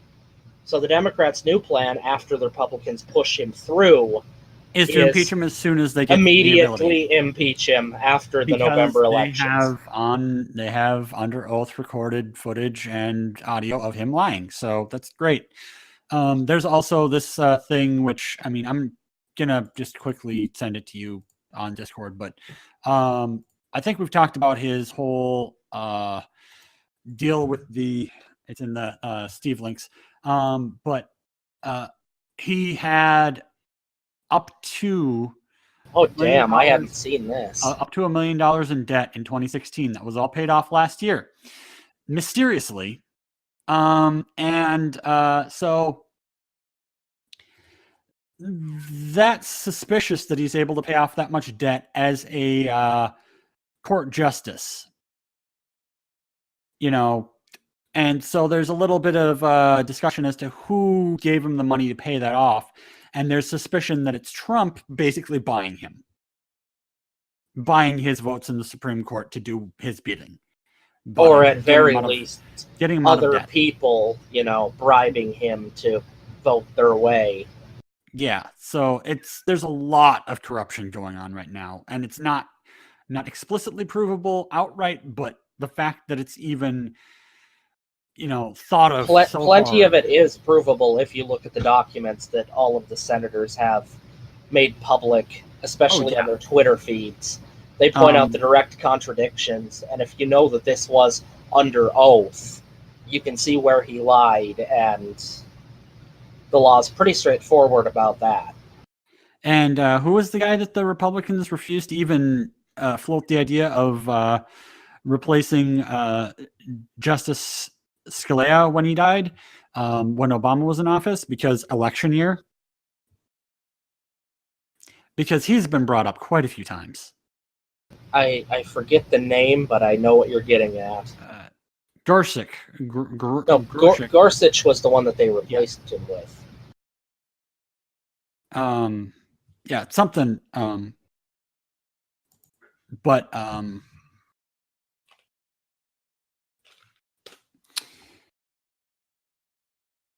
nope. Yeah, Neil Gorsuch is the one that you got.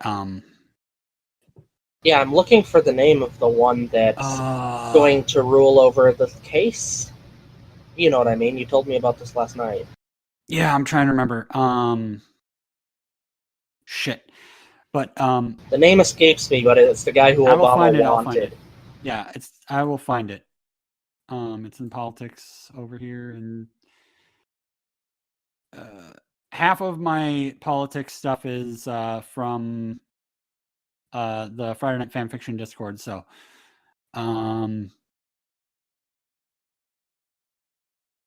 it was before the Dallas shooting thing.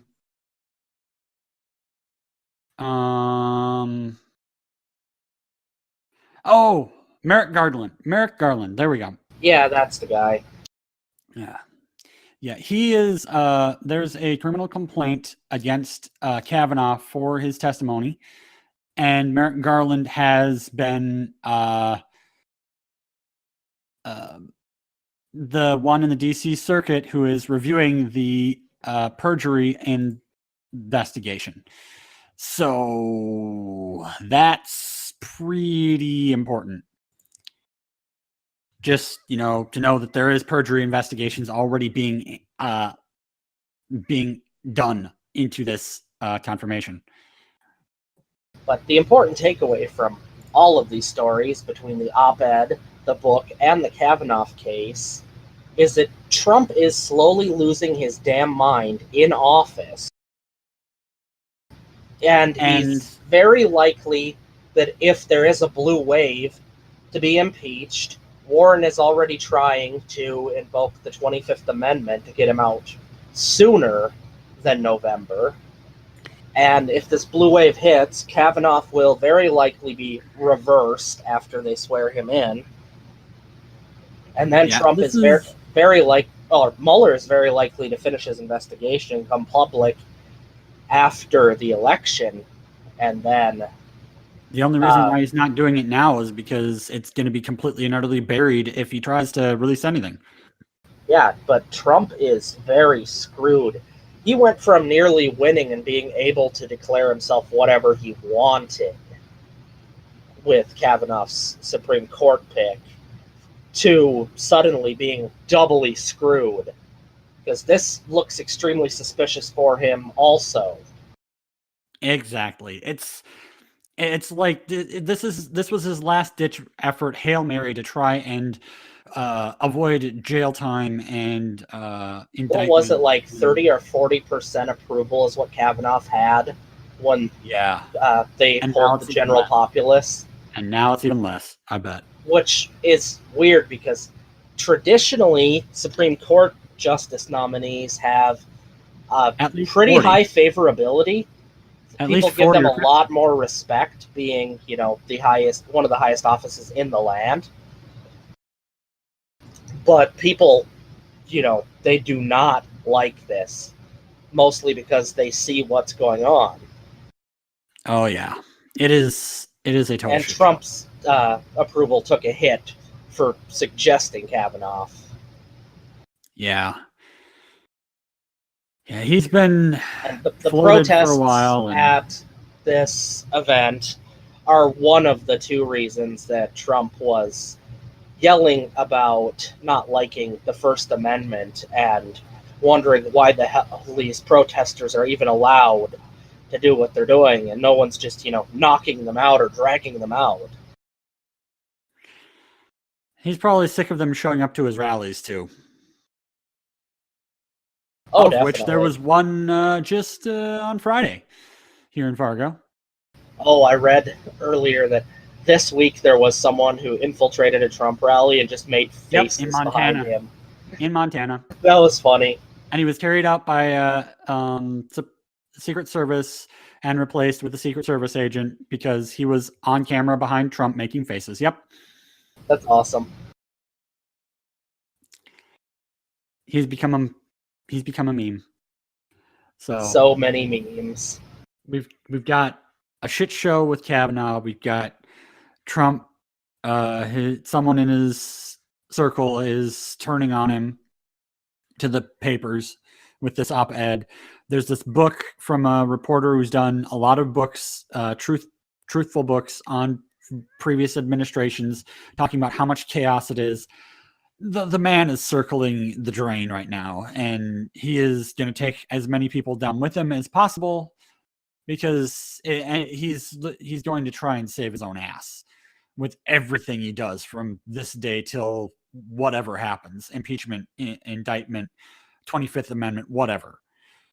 I just don't see him coming back from, his own cabinet telling people that he's mentally unstable. Yeah, this is the beginning of the end for him, probably, unless some weirdness happens where he's able to declare himself president for life or something and get away with it. He's looking pretty fucked right now. He'd have to try something like that after Kavanaugh gets in. He has a really low window of opportunity. Plus, that might be the breaking point where Republicans actually decide to turn on him. Yep. A lot have, but his base... At that point, it would basically be we turn on him or we are literally just shell people for the rest of our days. And there's enough people in this country who may take any ills that come from this out on us. So then they'd be basically just trying to save their own ass. Oh, yeah. A lot of people have been writing to their congressmen and senators about the Kavanaugh proceedings and basically telling them, hey, I am not voting for you if you don't do something. Yeah, if I lived just across the river, I'd be writing to Heidkamp right now because she's one of the few Dems on the fence with this, and only on the fence with this because of Trumpers and the fear of being ousted and replaced with the person she beat 4 years ago or 6 years ago or whatever. Yeah, that's because she's considered a blue dog Democrat. AKA Democrat or Republican, very light. She is so close to being Republican, it's laughable that she even can run as a Democrat. And this is why progressives have been winning big in a lot of primaries lately. Yeah, if the guy that's in the House in my district that's been there since the 90s, frickin' what's his name? Anyway, he's not going to lose his race, so it doesn't even matter what his name is. I can vote against him. That reminds me, another big thing came out that I forgot to post. Colin Peterson, there we go. Yeah, a very big individual came out in support of Medicare for All this week. Who? Obama? Barack Obama. Oh my God, he was totally against it when Bernie was running. Yeah. Changed his mind. The fact that it's popular. That and his best friend Hillary's like unpopular.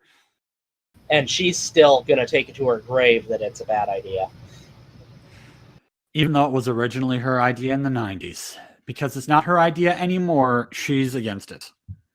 Pretty much. She thinks that appealing to the moderates is the smart strategy.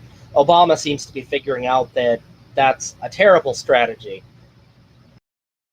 Also, Obama did a giant speech, basically, just going against Trump. Terrible. He's rebuking Trump. He said that Trump is a symptom of the problems, not the problem himself. And Trump's response on Twitter was that he fell asleep. Yeah, that's Trump's response to a lot of things, is to sleep, because he doesn't sleep more than like 3 hours a night. He just said, Obama's speech was so boring I fell asleep during it. But yeah, people are freaking out because Obama's now on board with something we've been saying since 2016. So, as quick and rapid fire as we tried to do that, Politics is basically shit show, shit show, shit show, shit show, shit show. It looks like the beginning of the end for Trump. Shit show, shit show, shit show. Yeah, I'm surprised we actually sped through that as quick as we did. Oh, we kind of got to speed through that. For multiple reasons. Yeah. My technical difficulties is one of them. I think we had about 5 to 10 minutes of just basically dead air because of me. And I'm Yeah, we'll have deeply to fix that all apologize in to it. post, but just basically, holy shit with this week. Yeah. I've been saying every week that, this week is nuts. Next week has got to be less shit than this week. But I've been saying that 3 weeks in a row now. I think that until November, it's going to just keep getting worse. At this point, it's like, can I please be healed from my surgery enough so that I can start drinking at least once a week again? Because holy fuck. Yeah, and another article I didn't even bother posting in our area because we had so much stuff already and a guest was that Stormy Daniels apparently claims she has even more stuff that could supposedly put an end to Trump's presidency. And Trump and Cohen are trying to get their money back. That's hilarious. I mean, Cohen's turned on Trump, but he's turned on Trump and also Stormy because, like, bitch, Trump didn't pay me back for that money. Give it to me. Yeah, at this point, Mueller probably has everything that he needs. Considering he's just already got, Trump's family lawyer who knows all of their finances. Yeah, he's just for the past waiting several until decades. he's waiting until he's got clearance or till at least after the elections, because he knows after the elections he's going to get fired. So he's going to have to release it before then or as soon as he gets fired, because there's no way back from this right now. We are in our uncharted territory and crazy town. Yeah, it's going to be, he's only going to have a few hours of opportunity to actually come forward. Yeah. If he does it during the election, he's going to get lambasted for influencing the election, or if he does it right before the election. But if he does it before the election, it's completely impotent and not going to affect anything. So he's likely to wait till after. But after, Trump will have more authority to try to fire him, even though it would still look really bad. Yeah. The big and important thing to remember is that Mueller has basically splintered his entire group that's looking into this. So if Trump fires Mueller, there's still at least like 3 other people that are still on the case and have all this information. It's decentralized. The water's just ready to start boiling. Never mind, I'll do it. I'm fine. I'm just tired. Oh, and recently I saw a video of someone literally hacking a voting machine in under 1 minute. So that's another thing hack them. that's going on.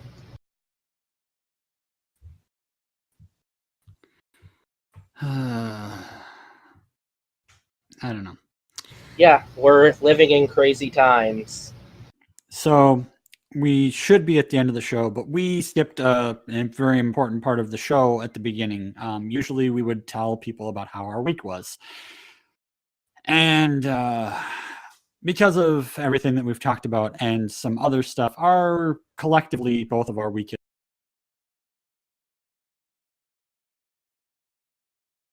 has been kind of difficult. Positives on my end was I started my new job training.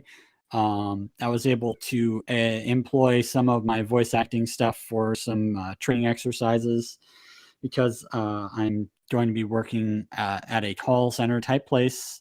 So we were doing, role-playing practice for phone calls. And, I got some laughs from the class, including the teacher.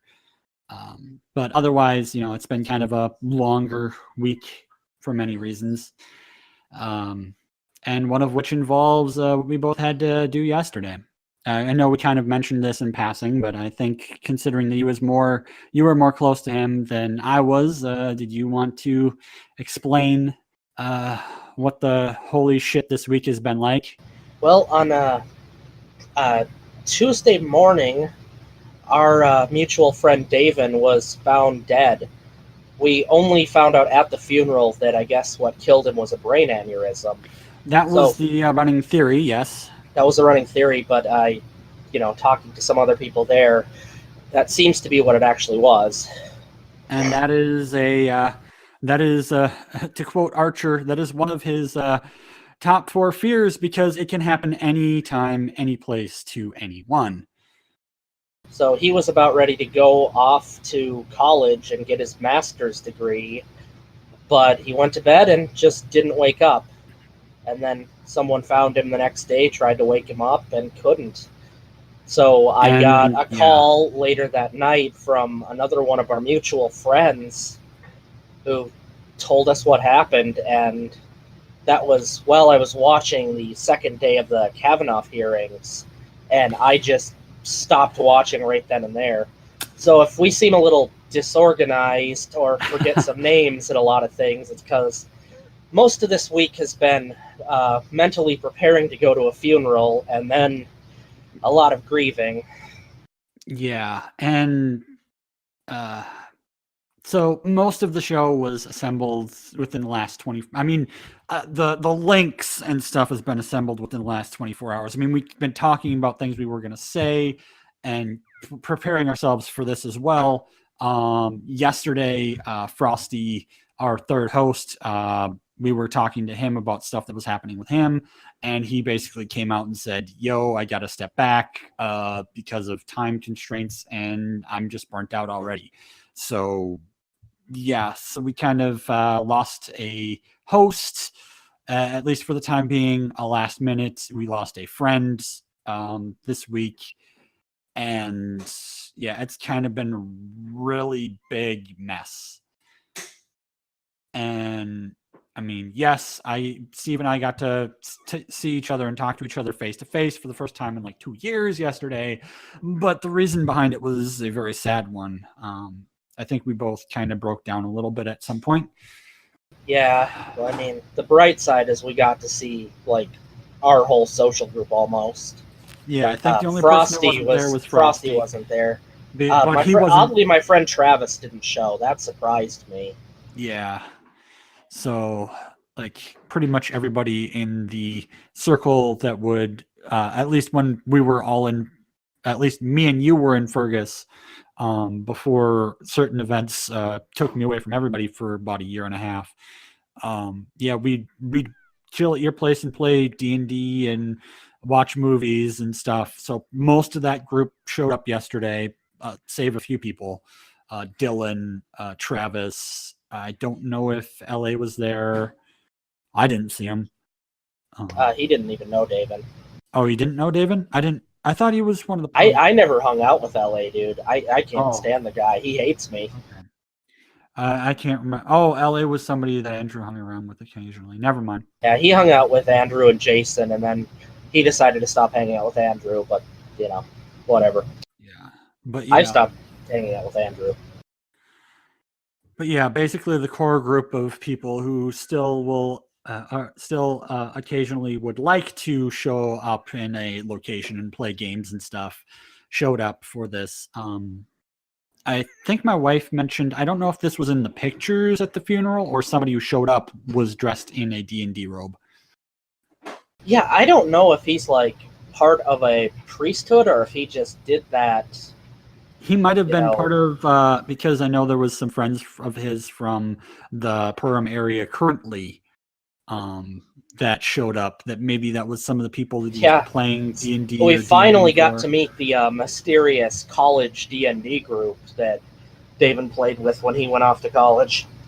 Yeah, and like David inspired you to do a lot of your D&D stuff.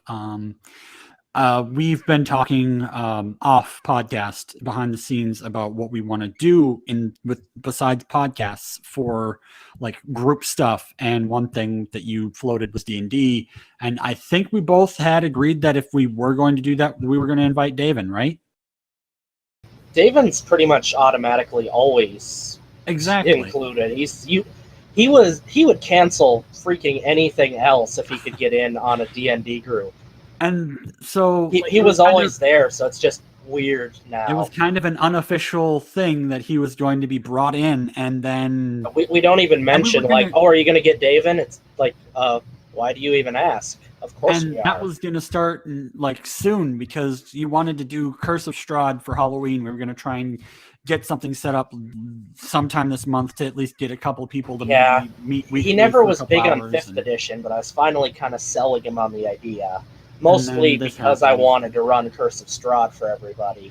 Yeah, and I've floated the idea to some of my other groups and discords, so we might be able to get enough people to go in on it. But one way or another, we're gonna do something D&D related for Halloween, or definitely. And it's gonna be hard, man. Yeah, It's gonna be harder for you because you're gonna have to pull in the DM reins because that was usually David's job, from what you told me. Oh yeah, and you know I'm probably going to be twice as brutal as normal. yeah. David just had this weird philosophy of, I'm just going to make the monsters because it seems fun, and he'd never pay attention to how ridiculously powerful the builds he made were. But he'd also always, have resurrections extremely common for that reason. So you were likely to get massacred by anything he would create, but then get resurrected quickly and go do it again. So we've tried very hard to hold it together for this week and do this. I know I streamed a little bit earlier, and the Nuzlocke had me out of sorts enough to where I closed out before saving. So I'm gonna have to off camera redo everything, get the same Pokemon, try to have them the same level, get to the same place, and release the same Pokemon that died. So it's gonna be it might be another couple of weeks or up to a month before I do more Nuzlocke because of my own mistake, because I was completely fucking out of it. But yeah, our week. I haven't been able to pay attention to anything except staring straight forward at a screen. I keep thinking I'm okay, then thinking I'm not okay, then back to okay. I feel like I should be feeling worse, so I feel guilty that I'm not feeling worse. But that's just how I process things. I'm feeling the same. It's and just like I'm still in shock, even though we went to the funeral. I tried to tell you I'm feeling similar, even though I didn't know him as well. Mostly because of my near past surgery. It's like, dude, there's so many complications that can come from surgery, and I know they're super rare, but how many times have I had super rare shit happen to me medically? Well, and then there's me. I have trouble standing too long, and have a lot of problems, both mental and physical, coming from me being, a giant land whale. I am saying with all sincerity that I'm sure everyone there was surprised that it wasn't my funeral they were attending. No one saw this coming. He was healthy. Me, I've got like a million health problems. I'm like a mangy dog that's just going to go at any time, and I'm still kicking somehow. So if any time in the near future you hear us, or especially Steve, mention anything David related, or kind of stop talking and go off to let a few tears out, it's because we lost a member of our friend circle, and a member of the friend circle that was likely going to be a part of things. So this is going to be hard continuing with the plans that we have laid. But we're going to do it.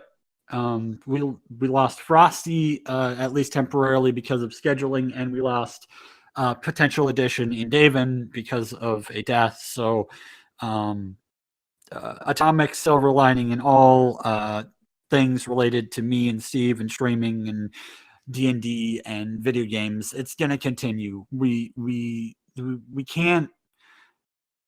Mostly because we need a distraction right now really bad.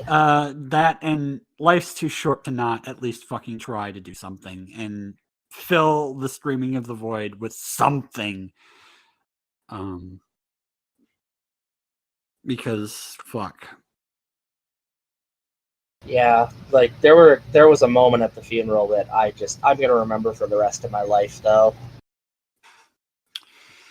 Tried to explain it to my wife, and she just couldn't wrap her head around the weirdness. But there was that moment where everyone puts flowers on the casket.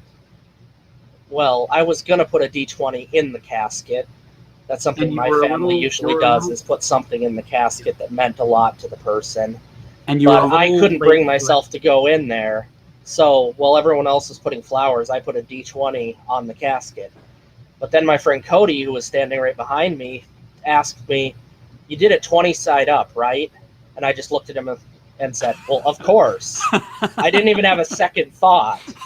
I tried to explain that to my wife, and she just laughed and looked confused.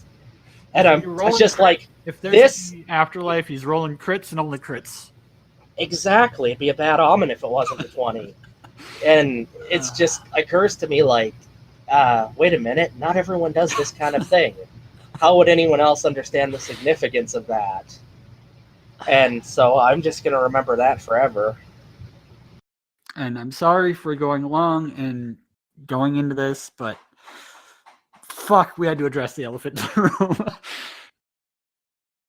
Yeah, I couldn't break down at the funeral. I had to try to You hold it came together. fucking close, and I'm not sure whether or not me putting my hand on my shoulder kept you from or pushed you closer to, but... Oh, I would have forgotten all of my stuff if you hadn't been there. I walked out without my backpack. Yeah, yeah, you did. You almost walked out without your backpack and your hat and your phone and everything. And my backpack has my keys on it, so I wouldn't have gotten into my house. Unless your wife was home. I couldn't even get past the security door.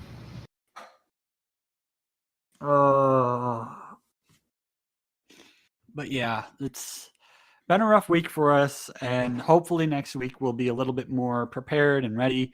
We cannot guarantee fucking jack or shit, but we will do our damnedest. And, well, as usual, if you are watching the show and feel like being a part of it, give us a message on Disdonn's Discord server. Or Twitter, or Any social media, whisper really. us on Twitch. Drop in on streams later in the week, whatever. I'm going to try to get one of my friends on next week that we've been trying to get on for a while. Scheduling has been a bit hard. He could have shown up today, but he would have basically been bringing on a second person, so it would have been 3 guests, and that would have been a little bit much. Even he thought so. So if he comes on and has a guest of his own, that would be cool too. We're still trying to figure out what works and what doesn't. So this is the if pilot anyone, season. has some opinions, what they like, dislike, Yep, you this can is tell the us pilot that season. too. We have unofficially declared that we need to get our shit together enough to start season 1 by the election, because election day is going to be either the finale of the season or it's going to be the beginning of the official season 1. So yeah. So we're hoping to have a solid format by then, and our own, inside jokes and running gags. Even if Space Force is no longer heard of ever again. Space Force! Space Force! And whether or not Frosty returns, it's completely up to him and up in the air. But Steve and I will continue as long as we can continue, because this is necessary for us and for you right now. So, and if you have any friends that you think will enjoy our content, just share it up. Show it to them, see what they think. Any last words? After we do this on Twitch, we usually upload it on YouTube. But now that we have over 5 episodes, we're looking into actually uploading just using audio and putting it on like SoundCloud, possibly iTunes, and pretty much anywhere we can get away with putting stuff up. And I've been working on a website, but we haven't done a domain name yet, but I've just been putting in all the preliminary work to make a website where both of our content could be uploaded and showcased. so it's easier for people to find what we're doing when. Yeah, so this has been Atomic Silver Lining for this week, September 9th, 2018. I think this is the first time I've ever done the date, but whatever. This has been Disdonn. And Steve. And thank you guys. And we swear Frosty's not in a freezer somewhere. We swear he's not in a freezer or dead in a ditch. Literally just talked to him not that long ago. So thank you guys. He was in here watching at the beginning. Yeah. Thank you guys, and we'll catch you later.